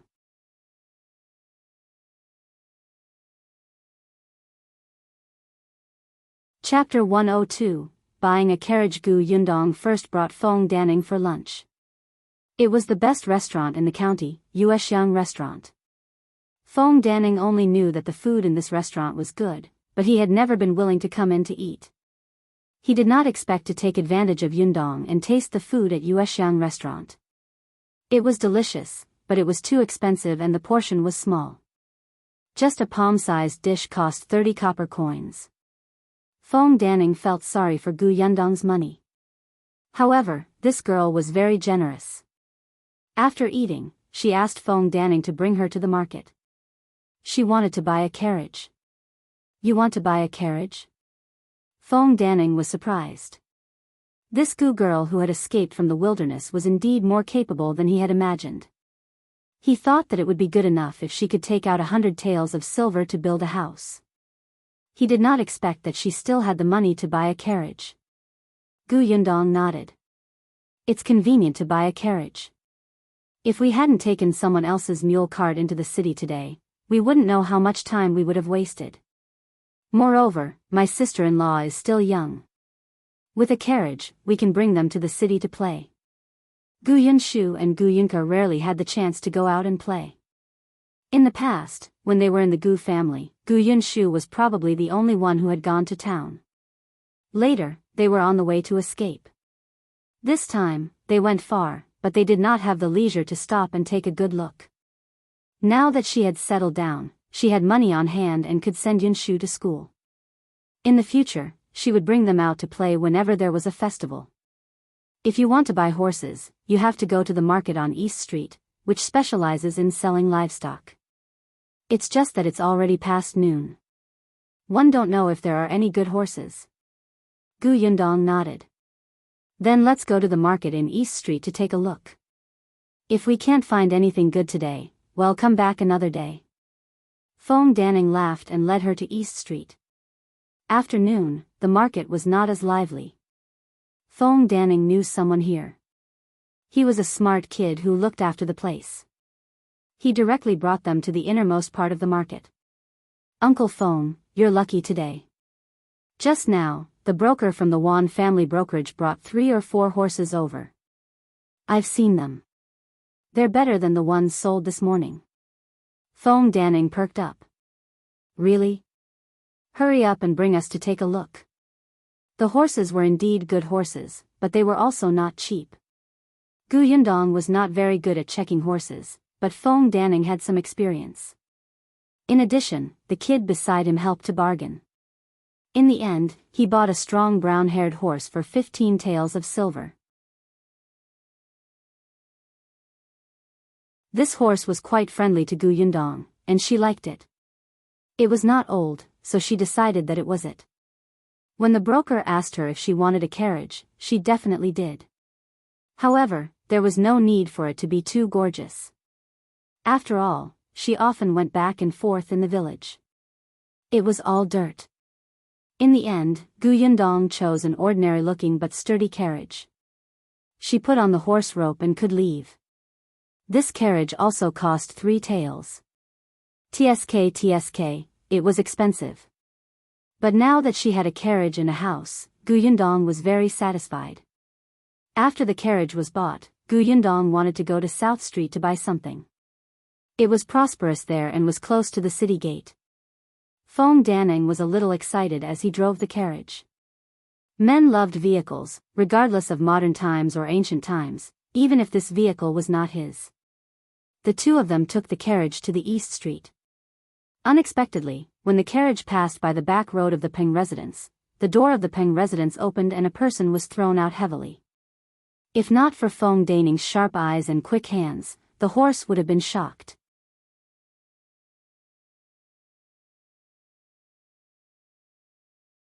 Chapter 103, Who Cares? Gu Yundong quickly held the carriage door and sat down.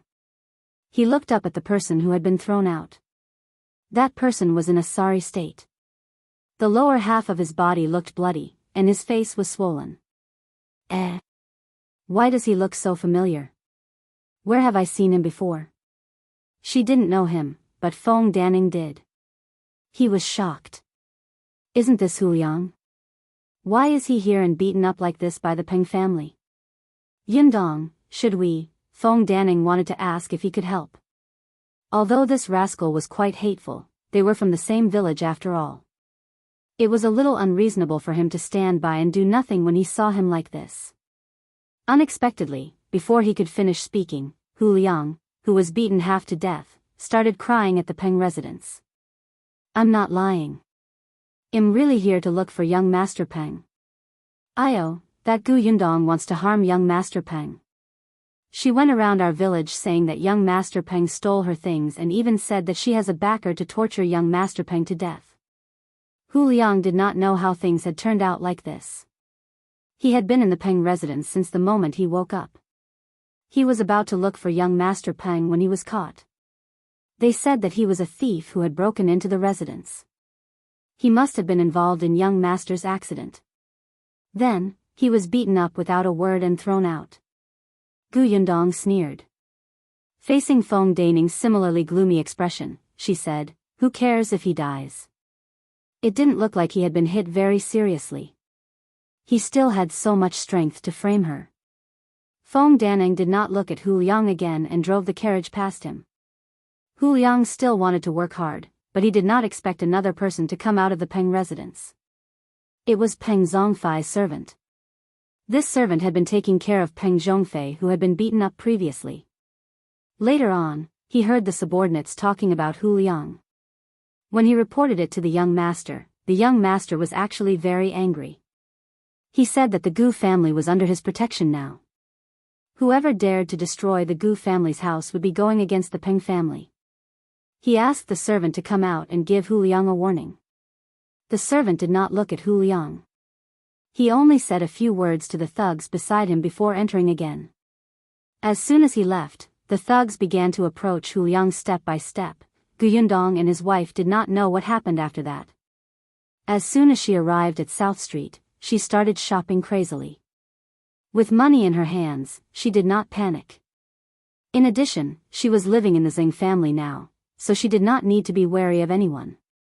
She bought a few bolts of cloth from the shop and then went to the provision store to buy daily necessities. However, the provision store in the county city was really too small compared to the prefectural city. When she saw the jewelry shop, she went in and bought 2 small gold locks for Gu Yunshu and Gu Yunke. She remembered that the youngest son of the second branch had a small golden lock. Gu Yunshu was very envious when he saw it. Now that she saw it, she would definitely be happy. There was also a silver hairpin for her mother. She was good-looking. After cleaning up, she would be a beauty. With some jewelry, she was simply too pleasing to the eye. In the end, she bought herself a pair of earrings. Yes, if she was rich, she had to show off. After buying the jewelry, she went to buy a lot of food. Thinking of Shao Qingyuan, she paused and went to the blacksmith's shop to get a barbecue rack. She could come over and get it in 5 to 6 days. When the time came, she would make him a barbecue. After buying everything, it was almost evening. Satisfied, Gu Yundong returned to the village in the carriage. Even though it was getting late, the carriage still attracted everyone's attention as soon as it entered the village.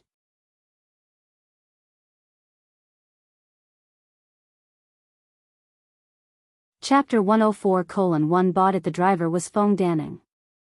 Many people in the village knew that Feng Danning had followed Gu Yundong to the Peng residence this morning. It was all thanks to Jin Yuexiang's publicity. Therefore, when they saw him, everyone could not help but surround him. They even asked him where this carriage came from. Was it from the Peng residence? Before Feng Danning could answer, he was interrupted by Jin Yuexiang, who had rushed over to watch the show. What do you mean the Peng family gave it to him? What are you all thinking? Gu Yundong went to cause trouble for young Master Peng, but the Peng family still gave them a carriage? As he spoke, he even laughed loudly and said maliciously, I think she was beaten to death by the Peng family. Feng Danning hired a carriage to pull her back, right? Everyone took 2 steps back with a whoosh. They widened their eyes and looked at the carriage in fear, as if bright red blood would flow out at any time. Feng Danning felt helpless. Jin Yuexiang was full of nonsense. No matter how domineering the Peng family was, they would not dare to kill someone so blatantly and ask him to pull the corpse back. However, everyone in the village believed it. Even Chen Liang, who had rushed over later, widened his eyes in disbelief. He said bitterly, Did something really happen? Sigh, Danning, why didn't you stop them? You. Before he could finish speaking, Gu Yundong slowly lifted the curtain and smiled at everyone. This carriage was indeed not given by the Peng family. I bought it myself. Whoa. Everyone took a small step back in unison. The smug smile on Jin Yuexiang's face instantly froze.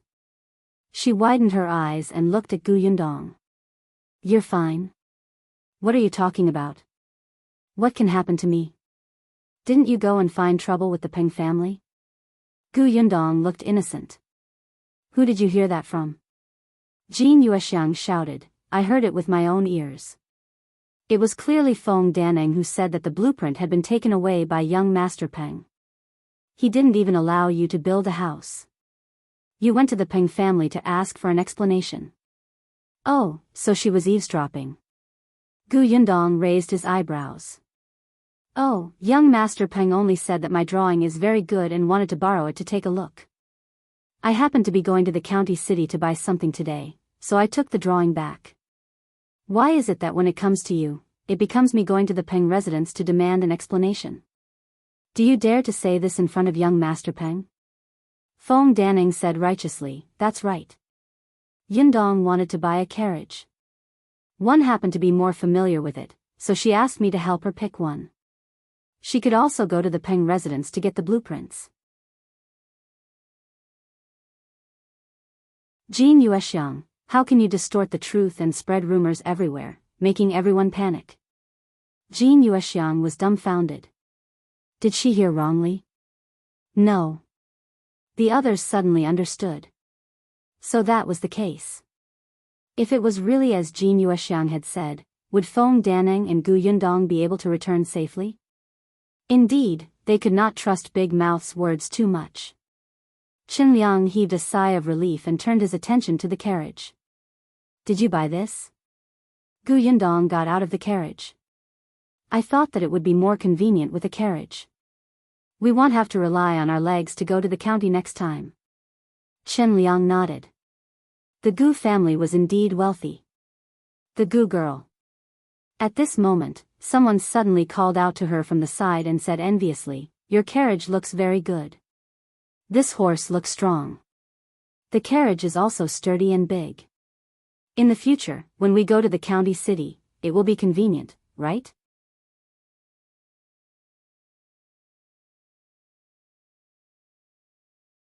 Chapter 105. Home. Gu Yundong looked at the man. He was a middle-aged man. She did not know him, but she did not like to hear him say such things in front of everyone. Hence, she smiled at that person and said, "It's my family's convenience. It has nothing to do with you." That person was stunned. This little girl really didn't know how to conduct herself. He raised his eyebrows. Why? We're from the same village. If we need help, you're not even willing to lend your carriage? Yes, as long as you pay 20 copper coins per trip to the county. The price was clearly stated, lest everyone wanted to curry favor and take advantage of her. Did she look like someone who was easy to talk to? You're too black-hearted. We're all from the same village, and you're actually charging money? That person immediately shouted, "Isn't that right, everyone? We'll only pay 3 copper coins each if we take the ox cart to the county." Gu Yundong said, "Oh, so you know that you have to pay for taking someone else's carriage. I thought you didn't know that even biological brothers have to settle accounts clearly. If you think it's too expensive, you can choose not to take it. I bought the carriage for myself, not for you." That person choked. Qingyuan, who was at the side, could not stand it anymore. "All right. One look and you can tell that this carriage is not cheap. There are so many people in the entire village. If everybody takes it, can you let her have some peace? The carriage is not for public use. One think the method of charging money is quite good. If you can afford it, you can take it. If you can't, you can take the ox cart. It's been like this for so many years." "Why? Does the Gu family buy a carriage and your legs are broken?" Gu Yundong silently gave him a thumbs up. If she said it, it was like she was looking down on them. The village chief was the right person to say it. As expected, the people around who wanted to take advantage of him were a little flustered, especially the middle-aged man who had just spoken. He could only lower his head and mutter. At this moment, Gu Yunshu ran over with the Xing siblings. Eldest sister, you're finally back." Gu Yundong looked down at his flushed face and reached out to rub his head. "Were you obedient at home?" "Yes, I was." As he spoke, he shifted his gaze to the carriage behind her. "Big sister, did you rent a carriage to come back?" Gu Yundong carried him to the shaft of the carriage. "No, this is our family's carriage. Eldest sister bought it today. If you want to go anywhere in the future, you can take this carriage." Gu Yunshu's eyes lit up and his face turned red. His entire body was trembling. "Really? Our carriage?" "Yes, eldest sister will bring you home. Sit properly." Gu Yundong wanted the Xing siblings to go up too, but the two of them had already run forward. Gu Yundong had no choice but to greet the village chief. "It's getting late. My mother is still waiting for me at home, so 111 go home first. Go back. It's been a long day." Chen Liang waved his hand and smiled. No matter what, their village finally had its first carriage. As the village chief, he was also proud. Feng Danning led the carriage inside. There were still many villagers following behind. Although they couldn't take it, they could watch. It was good to feast their eyes. Gu Yundong did not care. When she arrived at the Zheng residence, she carried Gu Yunshu down. The little fellow immediately ran in front of the horse. Feng Danning stopped him from approaching in case the horse was shocked. Gu Yundong reminded him before entering the house. Unexpectedly, as soon as she entered, she stumbled towards Gu Yunke. The little girl's eyes were red, as if she had just cried.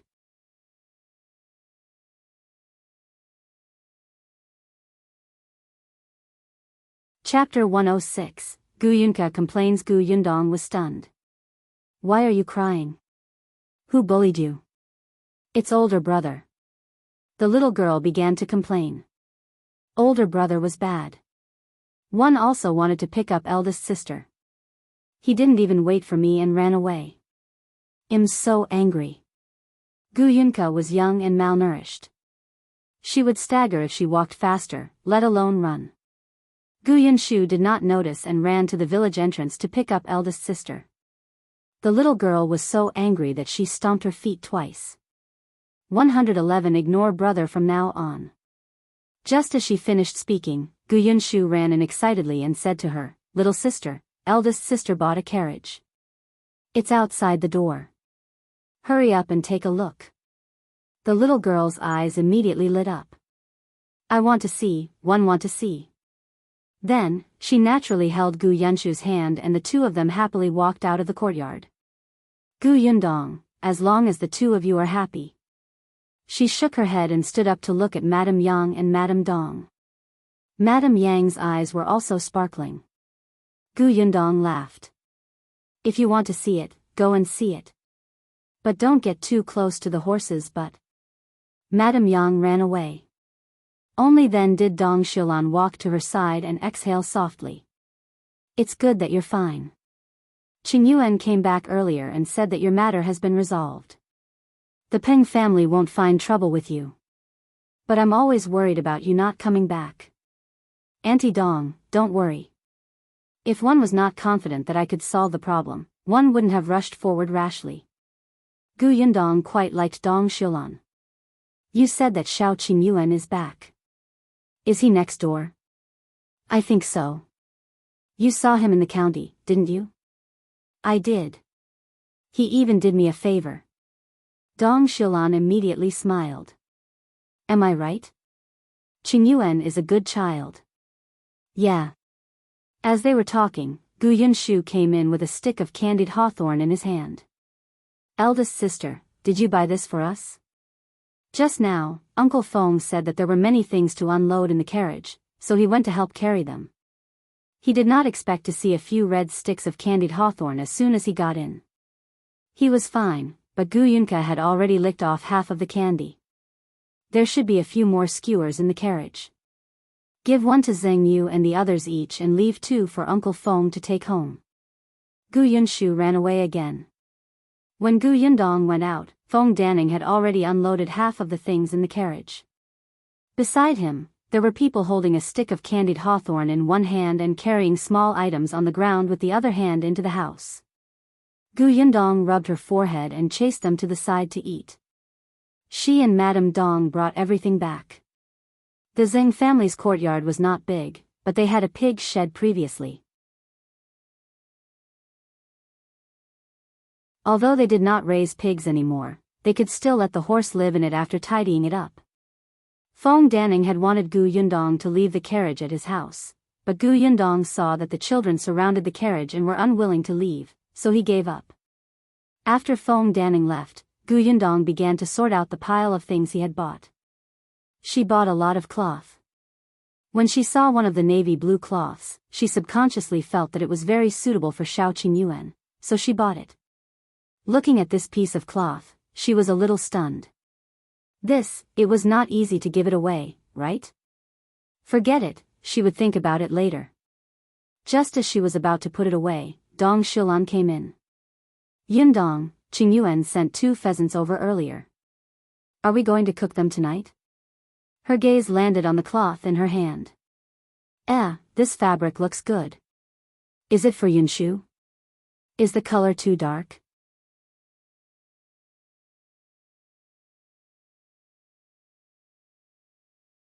Chapter 107, Buying Field, Studying, Finding Father, Treating Illness. Gu Yundong suddenly felt a little guilty. However, he quickly adjusted himself and said, "It's not for Yunshu. It's for my father. When I bought the cloth, I counted the entire family. Only now do I remember that my father is not around." Dong Xilan was afraid that she would be sad, so she quickly said, "You'll definitely be reunited soon. You even bought so much cloth? If you trust my skills, I'll make a piece of clothes for each of you." "That's good." Gu Yundong smiled.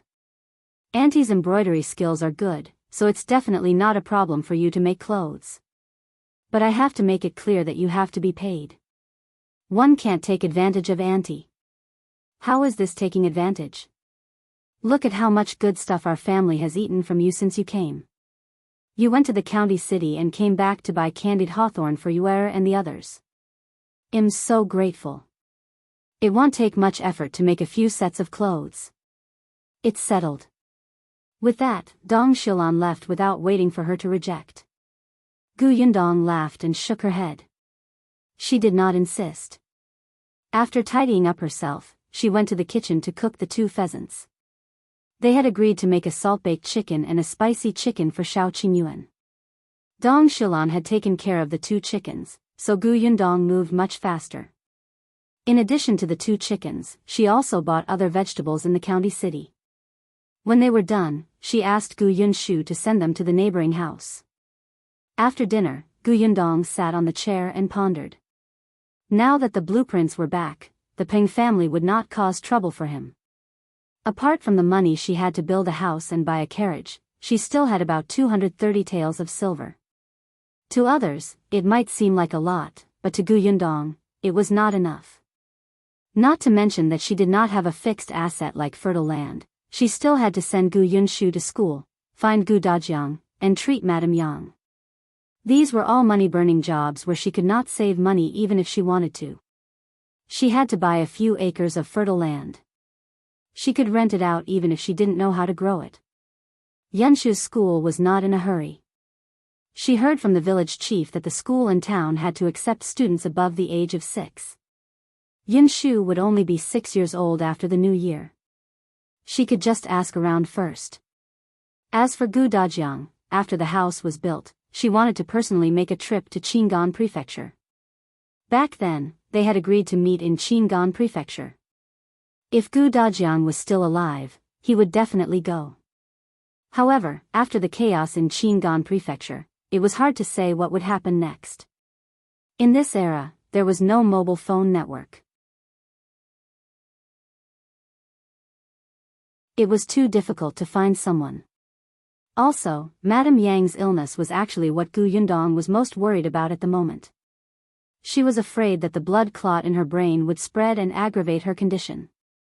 She hoped that Dr. Song would come back soon. Knock, knock.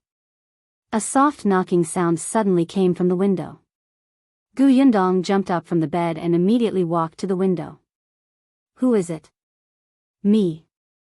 Shao Qingyuan." The corners of Gu Yundong's mouth twitched. "Wait a moment." She came out of the house and saw the man's tall and handsome figure under the moonlight. Damn it, why did it feel like every time they met, it was in the middle of the night? It felt like they were dating in private. "The salt-baked chicken and spicy chicken are very delicious." "Thank you," Shao Qingyuan said. "We agreed that since you helped me, I'll cook delicious food for you.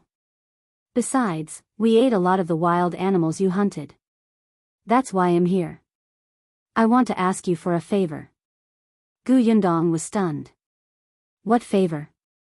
Shao Qingyuan bent down and handed over a cloth bag by his feet.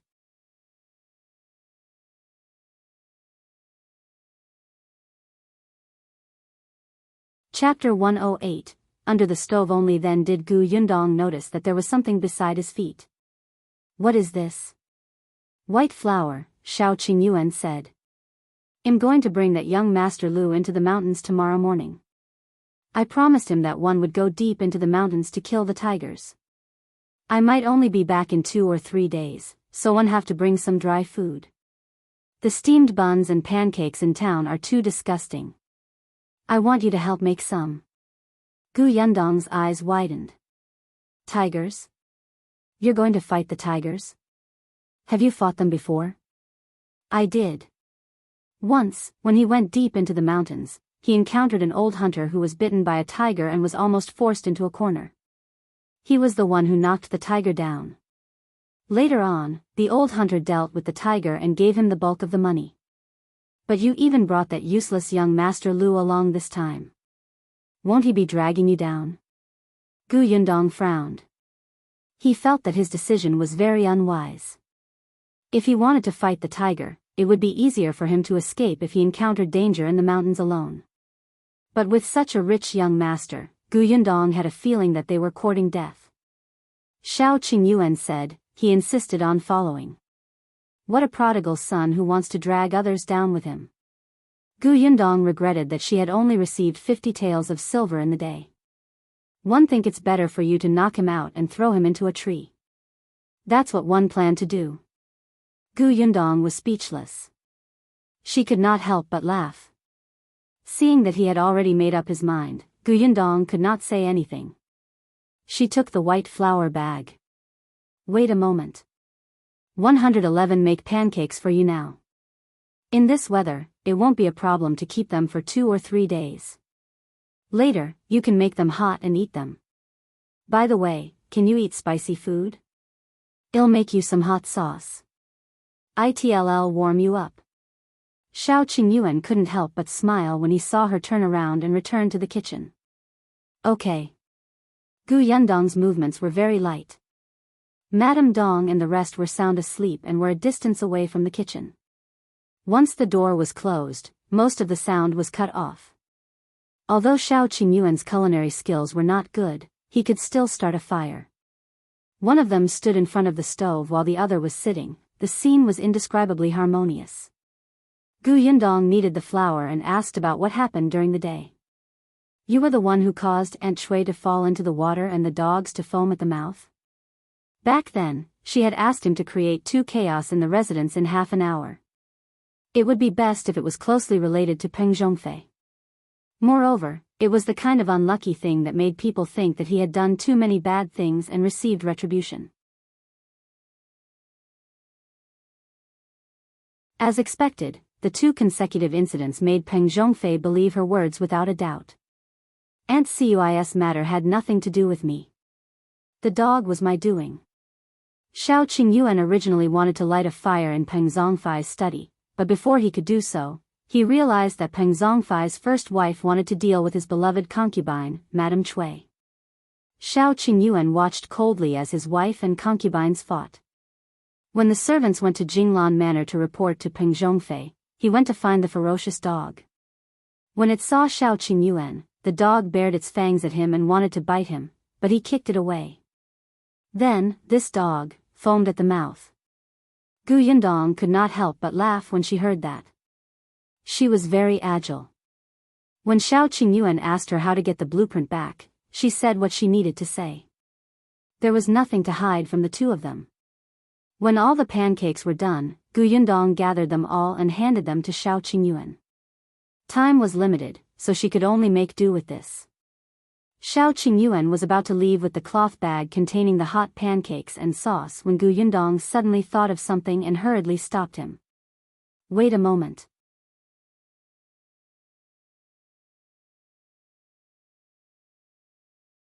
Chapter 109. Who is Shao Qingyuan? Gu Yundong ran into his room and quickly came out with the crossbow in his hand. I'll lend this to you, she said. But after you defeat the tiger, you'll give me 10% of the silver. It's not that I'm ruthless, but this is good stuff. You've seen it before. It's powerful and life-saving. Shao Qingyuan lowered his head and looked at the crossbow in his hand. His slightly lowered eyes seemed to flash. His fingers tightened slightly. After a moment, he looked up. "I'll give you 20%. Gu Yundong's eyes lit up. This guy was too smart. Only then did Qingyuan leave. However, his back view made him look even taller. Gu Yundong then tidied up the kitchen and went to sleep. The next morning, the entire Yongfu village became noisy again. It wasn't farm time now, and most of the people were chatting outside. Hence, they saw the gorgeous carriage that had sped over early in the morning. Everyone at the village entrance stood up with a whoosh. What's going on?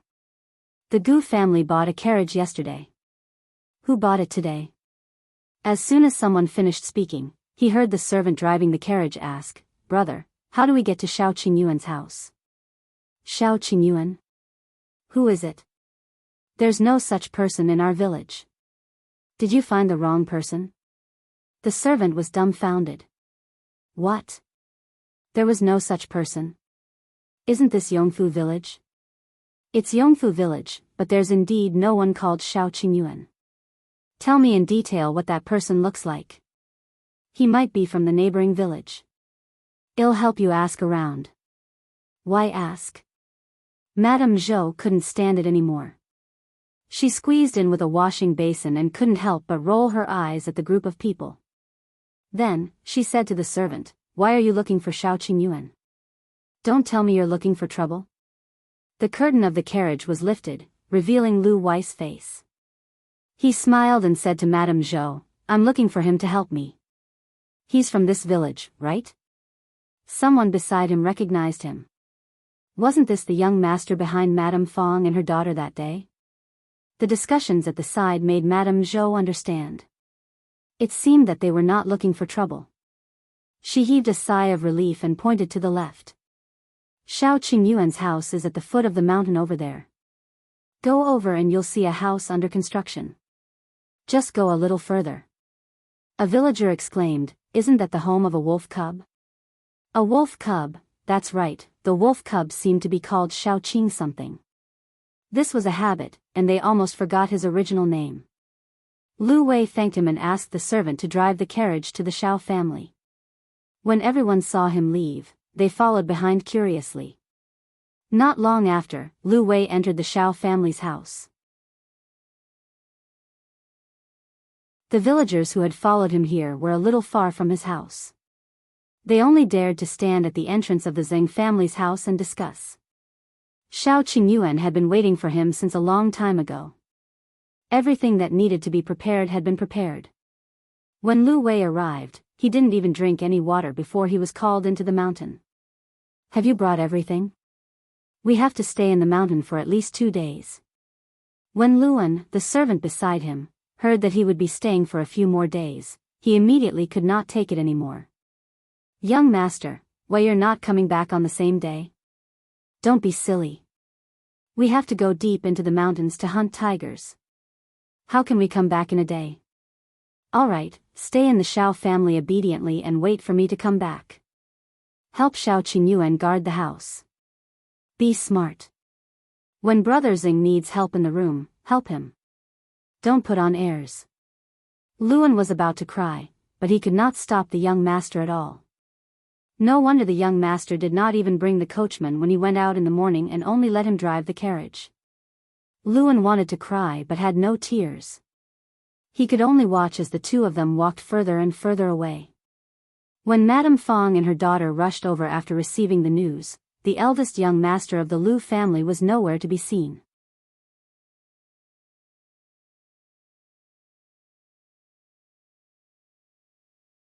Chapter 11. Oh, what are you smug about? Madame Fong and her daughter were extremely regretful. Why didn't young Master Liu look for them first when he came? Why did he directly find out that the Shao family was here? The two of them sighed and looked in the direction of the foot of the mountain. When the other villagers saw this, they surrounded them. Previously, they did not dare to approach the Shao family. Now that Shao Qingyuan had left, they naturally wanted to know how young Master Liu met the wolf cub. Why did he let him bring him into the mountain? Speaking of this, Madame Fong and her daughter were a little smug. Madame Fong smiled and said, "It's all thanks to our Yulan that wolf cub knows young Master Liu. Everyone knows that my nephew just got married not long ago. This new wife is young Master Liu's mother, Madame Liu's favored maidservant. The new wife has a good relationship with our Yulan. When she went to the Liu family to see Madame Liu, she brought Yulan along. Yulan heard that young Master Liu is looking for a hunter who killed 2 wild boars not long ago. If he wants to enter the mountains, doesn't he need a familiar hunter? B0XO. Everyone was enlightened. So it was to find a guide. Then you didn't tell young Master Liu about that wolf cub? Why not? But what kind of family is the Liu family? Who is young Master Liu? Why would he be afraid of a wolf cub? Madame Feng said smugly, my niece-in-law said that young Master Liu knows martial arts. Otherwise, why would he dare to follow the wolf cub into the mountain without bringing anyone? Don't underestimate him. How much money can that wolf cub get by bringing him into the mountains? Someone asked. Madame Feng really didn't know about this, but it didn't stop her from thinking. Hence, after a pause, Madame Feng stretched out 2 fingers and shook them. Definitely. 2 taels of silver? Of course. Young Master Liu has always been generous. Speaking of the Liu family, Madame Feng and her daughter really talked non-stop. Madame Zhou's face darkened. She held the wooden basin and snorted. Then, she turned around and went home. Her second daughter-in-law, Madame Song, was also in the crowd. Seeing this, she hurriedly followed and took the wooden basin from her mother-in-law. Madame Zhou walked away quickly. One don't know what's there to be happy about. Is it worth it for her to be so smug when her nephew marries a maidservant who serves others? What is she thinking? She even took it out and spread it around. Don't you know that she's a widow? Look at the men around her. She's simply embarrassing our Qin family. Mother, don't be angry. Second aunt said that after sister Yulan marries into the Wu family, she will also go to town. We won't see her a lot in the future. Madame Zhou sneered. She still wants to live in town? How much money does she have? If she goes to town, she will need money to buy anything. She might have to borrow from us again. If she borrows it, she won't return it. Besides, look at how petty she was just now. Is young Master Liu being generous by giving him 2 taels of silver? Even the Gu family's Yundong is. She instantly stopped talking. It was not good to say this outside, and it would not be good for others to hear it. However, when she thought of Madame Fang's expression, Madame Zhou felt uncomfortable. The 2 of them entered the house one after another. Just as they entered, they saw Niu Dan rushing out. Madame Zhou couldn't even stop him. Hey, where are you going so early in the morning? Niu Dan was lucky. He had only been in school for a few days, but he had already met a rest day. Where else can one go? Niu Dan had already run far away. Madame Song couldn't help but laugh. He must be going to the Gu family. Last time, after eating at the Gu family, he despised my cooking and said that eating meat was like eating grass. Yesterday, when he came back from school, he rushed to the Gu family. Yin Shu even gave him a stick of candied hawthorn. Now, he can't wait to stay in the Gu family. Madame Zhou was stunned for a moment. Just as she was about to say something, a shrill cry suddenly came from outside.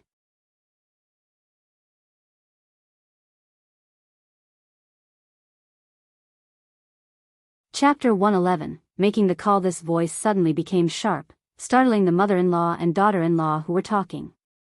Madame Zhou quickly walked out. What's going on? What happened? Qingyuan also came out of the inner room.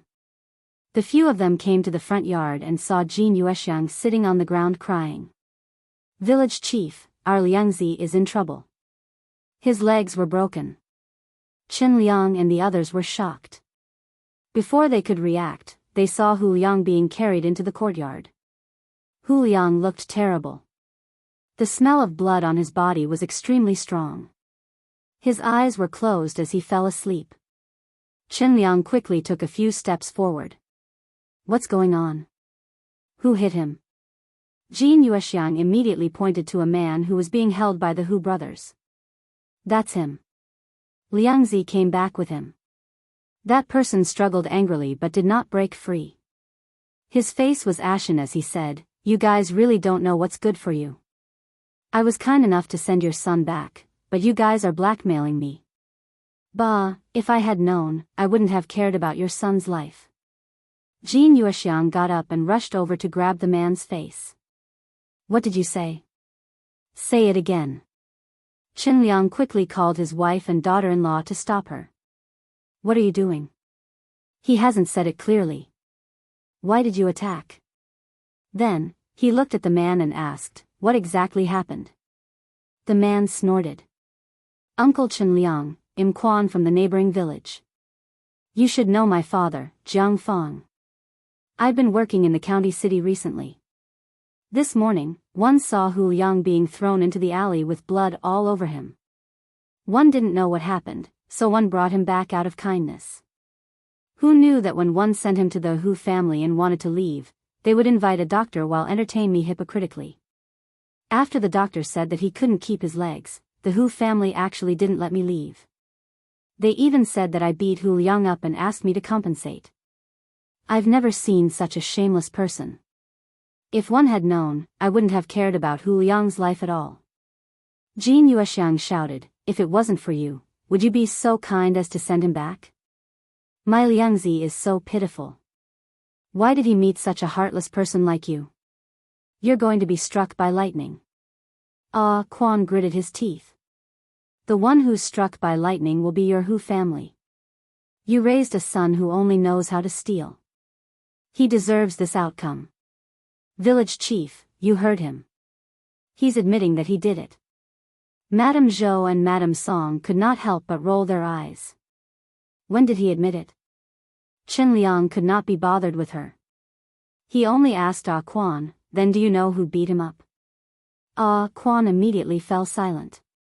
Qinliang frowned. Seeing that Jin Yuexiang wanted to make a fuss again, he glared at her. "Go ahead, Ah Quan. One I've asked around." Quan hesitated for a moment before saying, "They said that Hu Liang's legs were broken by the people from the Peng family." As soon as he said this, everyone was stunned. Even Jin Yuexiang seemed to have choked. Quan did not mention this at all just now. He only said that they would naturally know when Hu Liang woke up. But how could it be the Peng family? The Peng family had no enmity with their family. What right did they have to break her son's legs? Jin Yuexiang was a person who bullied the weak and feared the strong. Quan was alone. Although she was sad and heartbroken that Liangzi had broken his legs, she still wanted him to compensate her under the instigation of her two sons. However, how would Jin Yuexiang dare to challenge the Peng family? It was at this moment that Gu Yundong entered the village chief's house.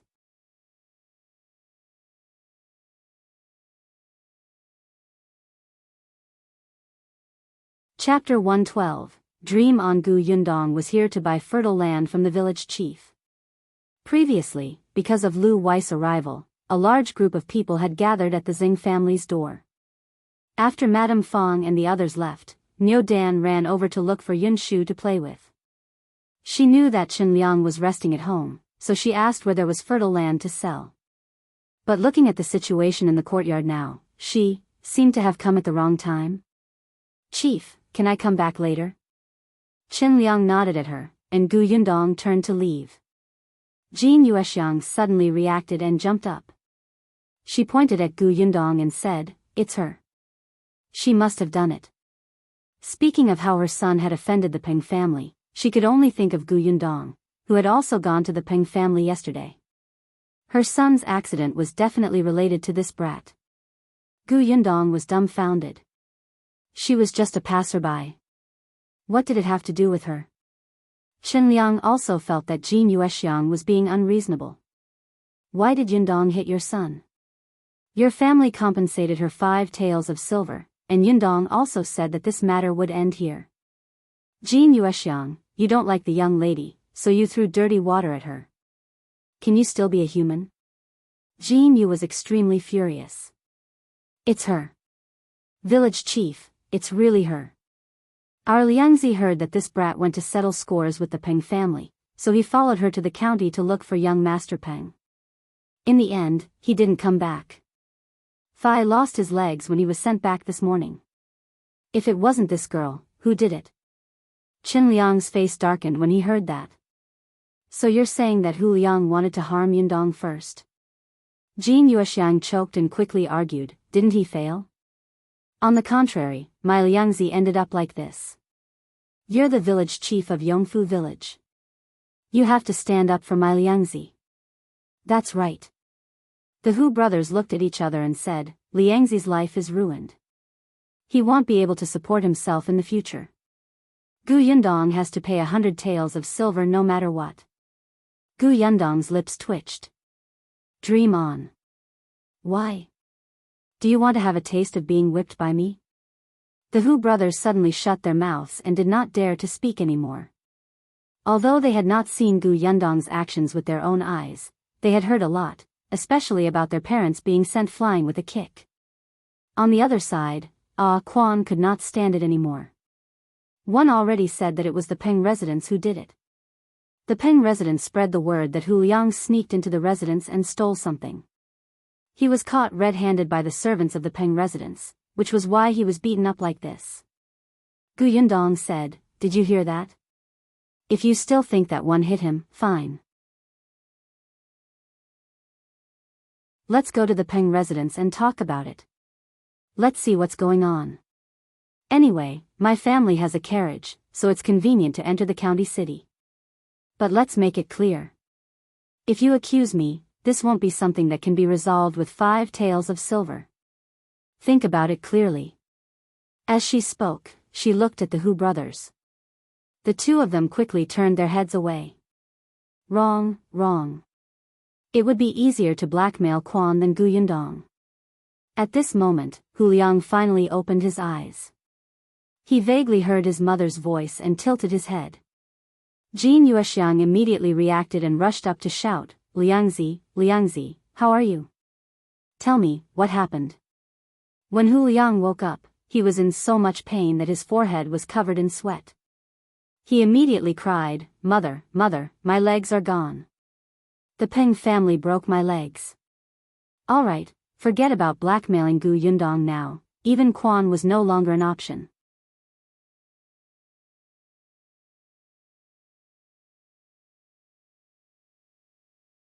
Chapter 113, Guilty. As soon as Hu Liang said that, the Hu brothers felt that they were in trouble, but what could they do?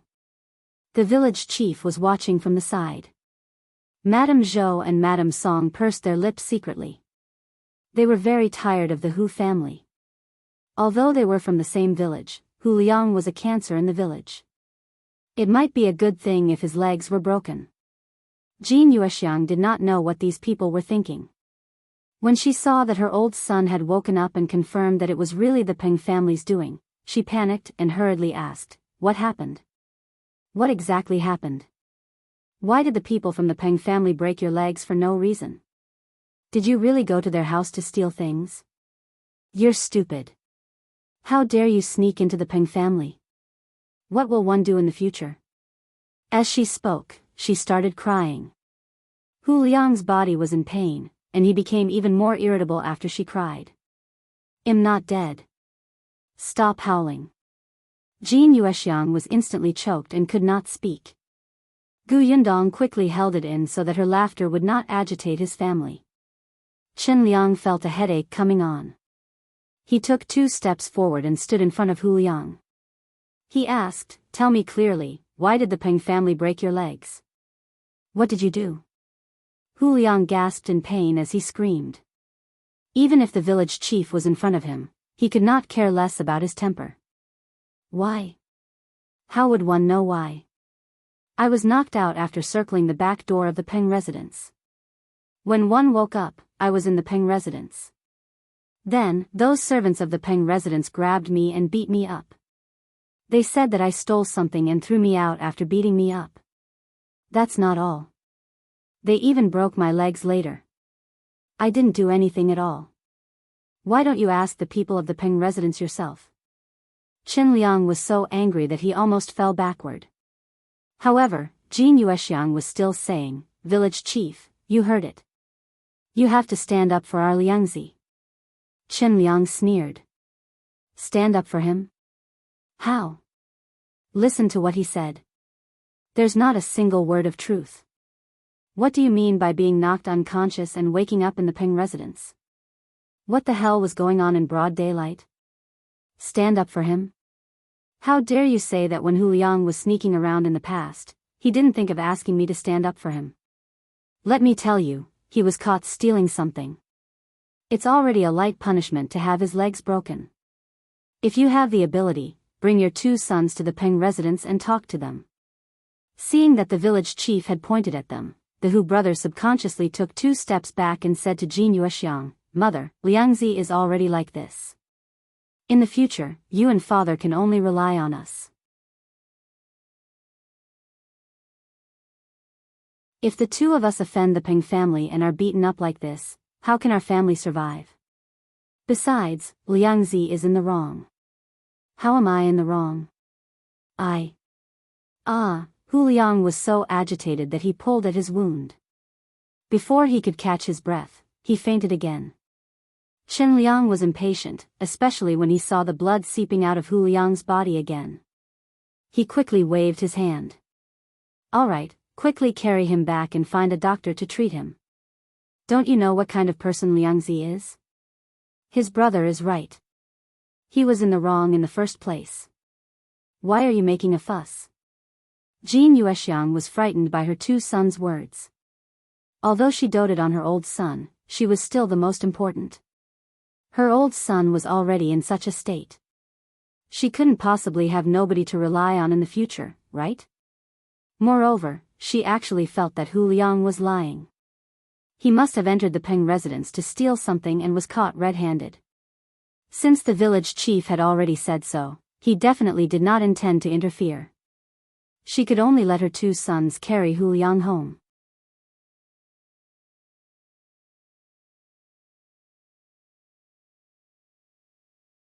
Chapter 114, Madame Zhou sending food only. Then did Qingyuan heave a sigh of relief. He turned around and said to Madame Zhou, Hu Liang was spoiled to this extent by his parents. Every time he did something wrong, they didn't hit, scold, or teach him a lesson. They even protected him and doted on him like their eyeballs. Now, someone else has helped teach his son how to be a human. You guys have to remember not to raise Niu Dan to be like him. Madame Zhou and Madame Song nodded. Seeing that the matter had been resolved, Quan said goodbye. Qingyuan expressed his apologies for delaying him. Quan was fine with it. The unreasonable Hu family had nothing to do with Qingyuan. As soon as he left, Qingyuan looked at Gu Yundong, who was quietly standing at the side. A smile instantly appeared on his face, and he felt much more relaxed. "Yundong, why are you here?" "I'm here to buy land from Uncle Qin." Yundong followed him to the central room. Qingyuan was stunned. "Are you planning to buy farmland? How much do you want?" "What kind of farmland do you want?" "I want to buy more than 10 acres first. It's best if it's a first-rate fertile land." She had asked around and found out that 1 acre of fertile land cost about 10 taels of silver. 10 acres was about enough. Qingyuan lowered his head and thought for a moment before saying, "That's not easy. You came late." Previously, there were a few acres of fertile land, but it was bought by the Wang family and the He family. The Wang family and the He family had fled here. Although the 2 families had yet to build their houses and did not plan to build them well, they found the land immediately. Gu Yundong did not think of this at first. This was the difference between having experience and not having experience. Qingyuan wanted to remind her, but firstly, the 2 families acted quickly and bought it before Gu Yundong came. Secondly, the Gu family's situation was different. They did not have strong labor and had a few children to take care of. They probably did not have the time. I see. Gu Yundong did not expect that 10 acres of fertile land was not easy to buy. Then Uncle Qin, help me take a look first. Let me know if you have any. I'll prepare the silver first. All right, I'll keep an eye out for you. Gu Yundong thanked her and went home. However, just as she reached the front yard, she was pulled over by Madame Zhou. Gu Yundong blinked in confusion. Madame Zhou took out a paper bag and handed it to her.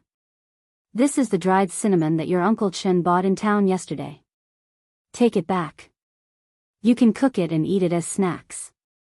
Auntie, what are you doing? I can't accept this. Hurry up and take it back. Gu Yundong was a little dumbfounded. Why did she offer her food for no reason? However, Madame Zhou forced it into her hand. If I give it to you, just take it. I didn't know that brat Niu Dan had been coming to your house to freeload for the past 2 days. I heard that he specially went to eat meat. His mother is really something. She only told me today. Take this food back. Otherwise, Aunt will be angry. Gu Yundong was stunned for a moment before she finally understood. Madame Song lowered her head slightly and smiled. She had actually told Madame Zhou on purpose today. She was a daughter-in-law. Her family could not make the decision, and the good things were not in her hands. Even if they were in her hands, she could not give them away openly. Fortunately, her mother-in-law was sensible and knew that she could not take advantage of others for nothing. Hence, she took out the cinnamon. Madame Song had a good impression of Gu Yundong, especially Niu Dan's happy expression when he came back and talked about the Gu family. If Gu Yunshu had not been playing with Niu Dan, that brat would not have been willing to study.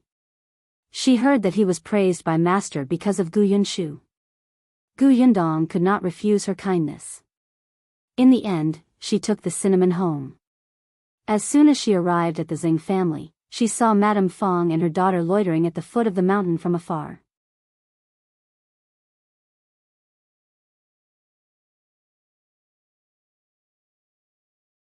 Chapter 115. Dumbfounded Liu An. Gu Yundong thought of the mother and daughter's enthusiasm for Lu Wei and felt that it was a little painful to the eyes. Could this be a bad idea? She shook her head and turned to enter. As soon as she entered, she heard a commotion coming from the courtyard. She followed the sound and looked over. She saw Yunshu, Yunke, the Zheng siblings, and Niu Dan standing in front of the horse shed with a small handful of hay in their hands. Lu Wei's manservant, Liu An, stood at the side and made a fuss as he spoke. You can't feed it too much. It won't be able to eat. Hey, Kiki, how many handfuls have you taken? Gu Yunke opened her round eyes and made a 3 gesture with her hand. I've only taken the second one. It's very hungry. Don't talk nonsense. If one didn't eat for the entire night, the next day, my stomach gurgles. Liu An vomited blood. You're a human, it's a horse. So, you're bullying it? Gu Yunke was furious. Liu An held on to the pillar of the horse shed at the side. Why was it like this? Why was it like this? He only saw the little girl eating a piece of fragrant oil pancake in her hand and was a little greedy. But why did he have to explain the key points of how to raise a horse to a group of children in the end? He was a page boy, not a groom, and definitely not a nanny. Gu Yundong wanted to laugh, especially after Gu Yunke said that. The other children all looked at Liu An accusingly. Niu Dan's words were even more shocking. I heard that those rich families don't treat horses as humans. You also said that they were horses. Of course, they couldn't be seen as humans. It's different for our family. They treat cows very well and give them all the delicious food. Niu Dan's family had a cow that his father and grandfather treasured. The children nodded and felt that it made sense. Liu An was at a loss for words. How could he prove his love for horses? Gu Yundong coughed lightly and walked forward with a smile. Gu Yunke was still holding the dry grass in her hand. She waved it and ran over. Eldest sister, Liu An bullied our horse. Liu An was speechless. Was she not even going to call him brother now? He was inferior to a horse. Gu Yundong took the hay from her hand and put it aside. She said in a low voice, Liu An is right. Horses have very thin bellies, so they can't eat too much. She actually wanted to say stomach, but she was afraid that the children would not understand. When we feed the horses, it's best to cut the hay short, soak it soft or crush it so that the horses can eat happily. Just like Kiki, you can't eat cakes that are too hard and big, right? Yunke nodded, not fully understanding. Eldest sister is right. When you're free, you can even take the horse for a walk. Well, go now. Yunshu also threw away the hay.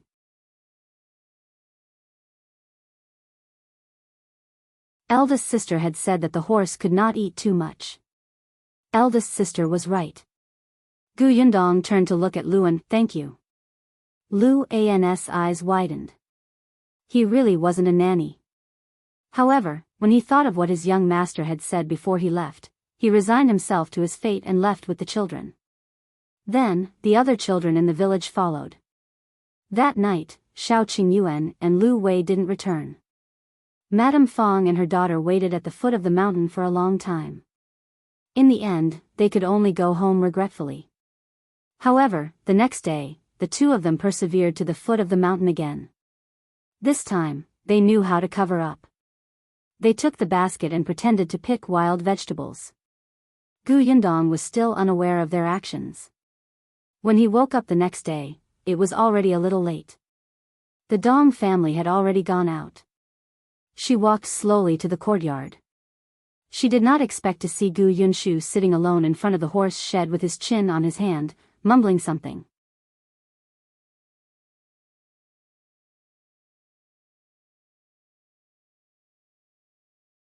Chapter 116. Going to town. Gu Yundong was a little surprised and slowly walked behind him.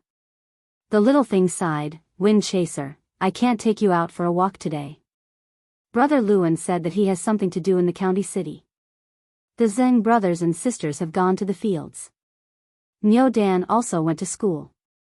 Mother went to the river to wash clothes. I can't hold you alone, so I can only talk to you here. Wind Chaser was the name they gave the horse yesterday. At that time, Liu An gave them a bunch of names for the horse, but it was too complicated for the children to understand. In the end, they felt that Wind Chaser sounded very fast, so they decided on it. You have to be good. This way, I'll go and gather grass every day for you to eat. In the future, I'll even marry you and let you give birth to foals. Big sister said that when our house is built, you can still live in a big stable. It's very comfortable. By the way, yesterday, Niu Dan taught me 2 words that I don't know. Do you want to know? You must want to know. After all, my elder sister took a fancy to you. You must be an eager to learn horse.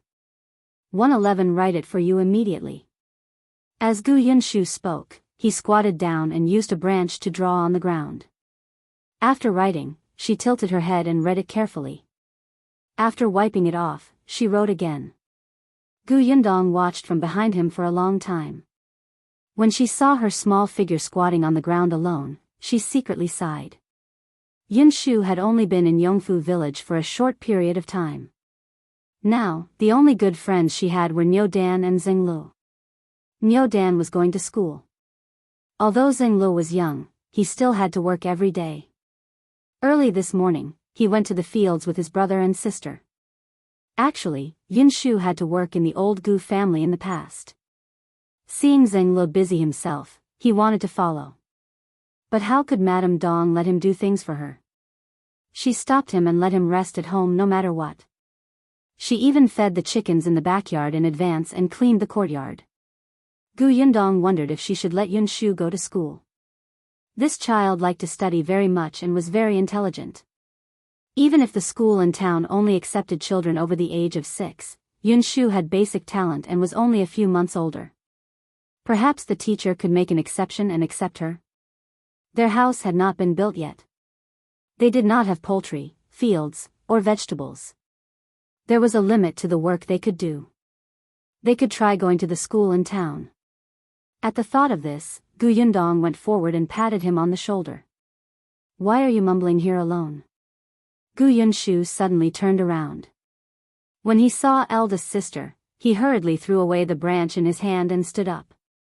Elder sister, I'm talking to Wine Chaser. What are you saying?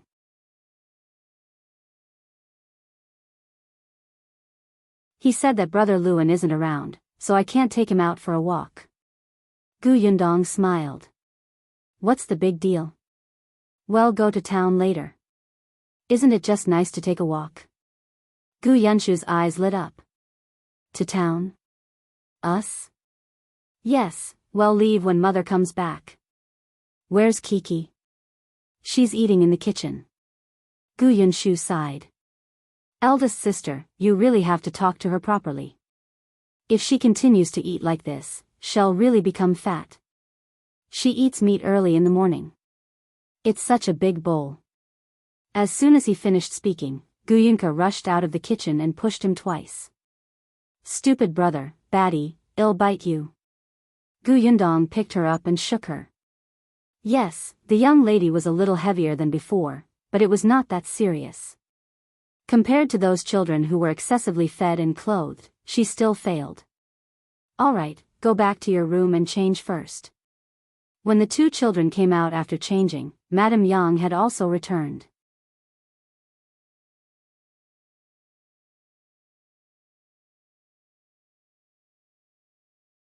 Chapter 117.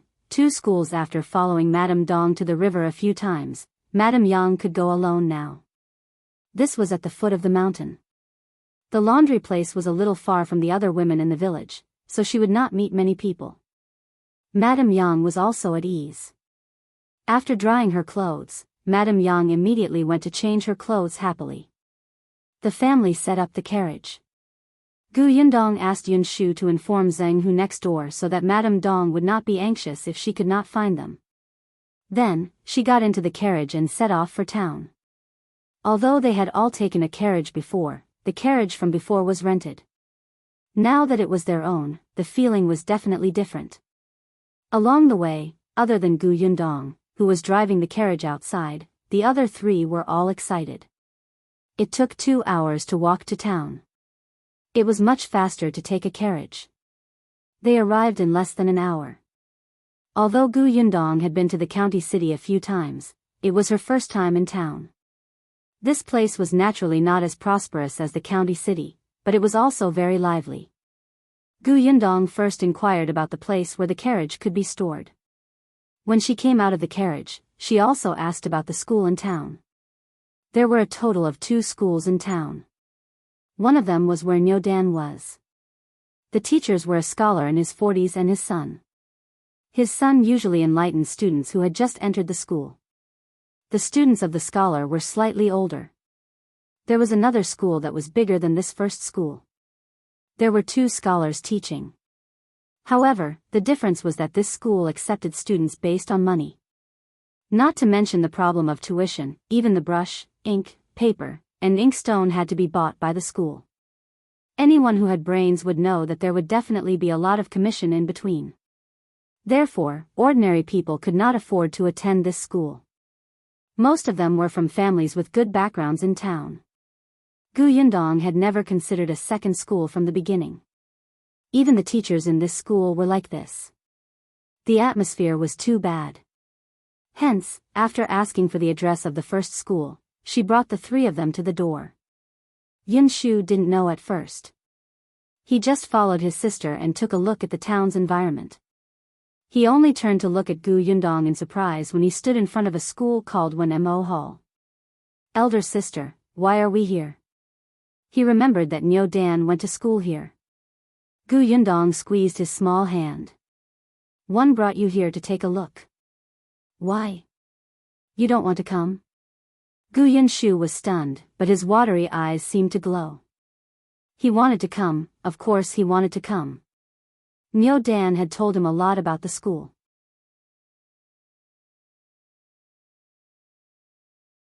He didn't know how much he yearned for it, but his family was poor. He heard that all the money was spent on the house and the carriage. Studying cost a lot of money. He didn't want to add to his sister's burden. Gu Yunshu pursed his lips and made up his mind. Just as he was about to say that he did not want to come, he looked up and realized that his eldest sister had already gone forward to speak to the concierge. After a while, she came back and led them through the door. This place was not big. According to Niu Dan, they had 2 classes.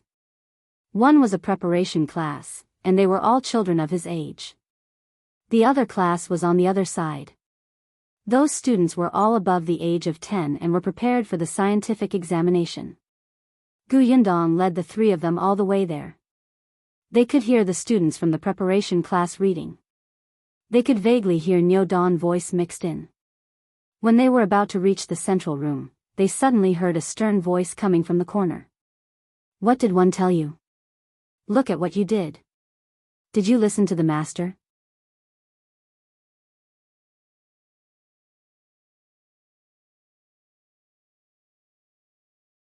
Chapter 118, Teacher Gu Yundong stopped in his tracks. Gu Yunke grabbed her hand nervously. The voice from the corner was still there. At this moment, another thin and childish voice sounded. Teacher, I just want to help my family do some work. My family is in trouble now. Father injured his hand, so the work in the field is slow. One think, what are you thinking? The teacher interrupted him sternly. I told you long ago that we are scholars. The hands of scholars hold pens and write. Look at how rough your hands are now. If you use your hands to flip through books, you can cut the pages. Gu Yundong frowned. What was this guy saying? However, the master seemed to get angrier as he spoke.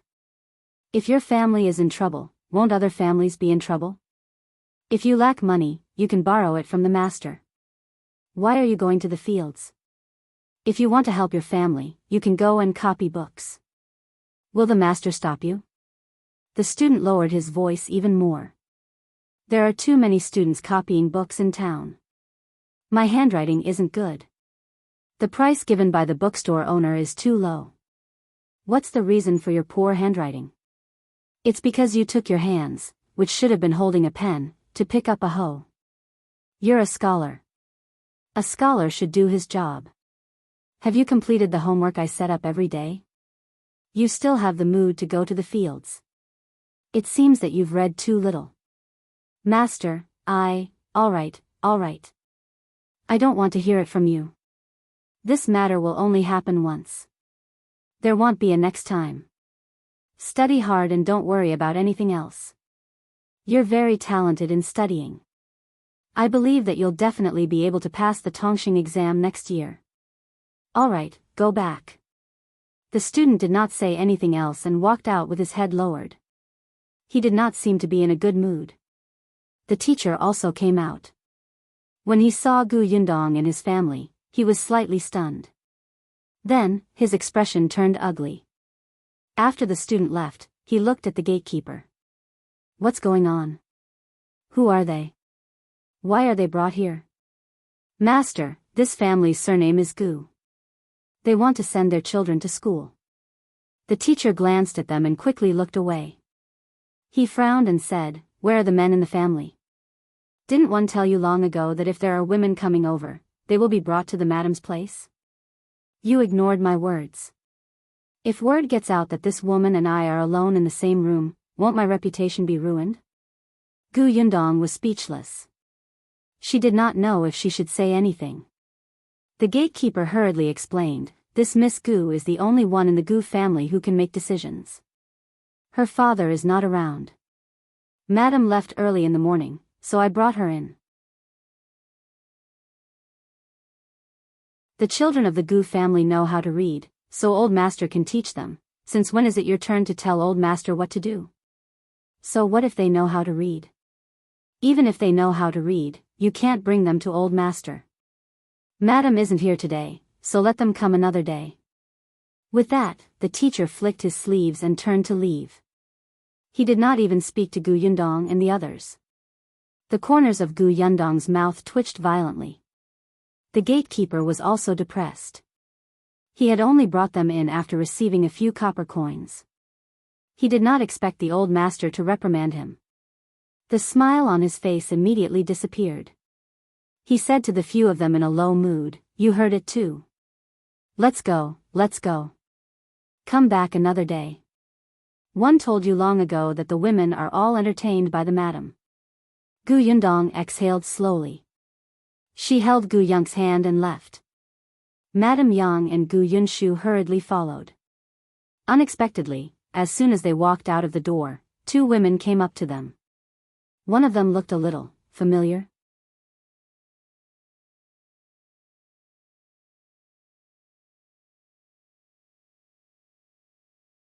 Chapter 119. Not here. Gu Yundong took a few more glances at the woman and remembered. Wasn't this the in-law she had seen at Madame Fang's house? It seemed like her surname was Wu. According to Madame Fang, the family that was engaged to Qingyuan was indeed from town. Gu Yundong did not like Madame Fang and had an average impression of Auntie Wu. Hence, even if she recognized her, she pretended not to know her and walked past the two of them. Unexpectedly, the gatekeeper suddenly said, "Miss Gu, this is our madam." He pointed at another woman beside Auntie Wu and said, "You can tell madam about your brother going to school first." Gu Yundong smiled. "There's no need. We still have something to do, so we'll leave first." She nodded at the teacher's wife and led the family out of 1mo hall. The lady was stunned and asked the concierge, "What's going on?" The concierge explained their intentions. Madame frowned and did not say anything. However, just as he turned to leave, she saw Madame Wu looking at Gu Yundong's back thoughtfully. She could not help but ask curiously, "Why? Do you know him?" Madame Wu came back to her senses and said with a smile, "I've met her once. She fled here a while ago and settled down in Yongfu village. This family is not a good family. I heard that they like to take advantage of others and don't know what's good for them. You have to be careful.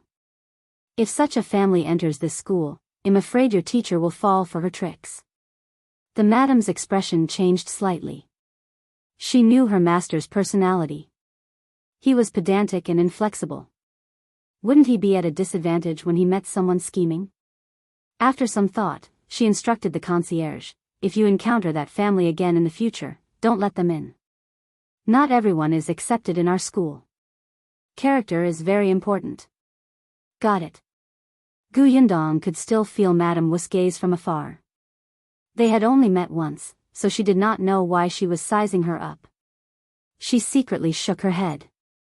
When she saw Gu Yunshu lowering his head and looking depressed, she could not help but reach out and rub his head. "What's wrong?" "Eldest sister." Gu Yunshu pursed his lips and looked up at her again and again.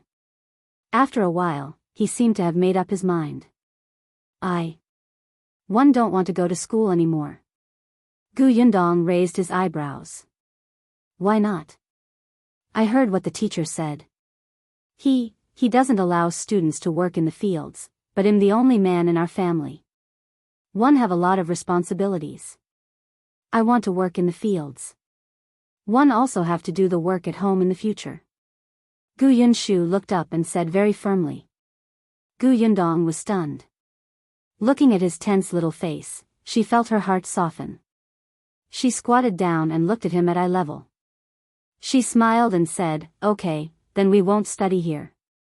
Gu Yunshu nodded and blamed herself.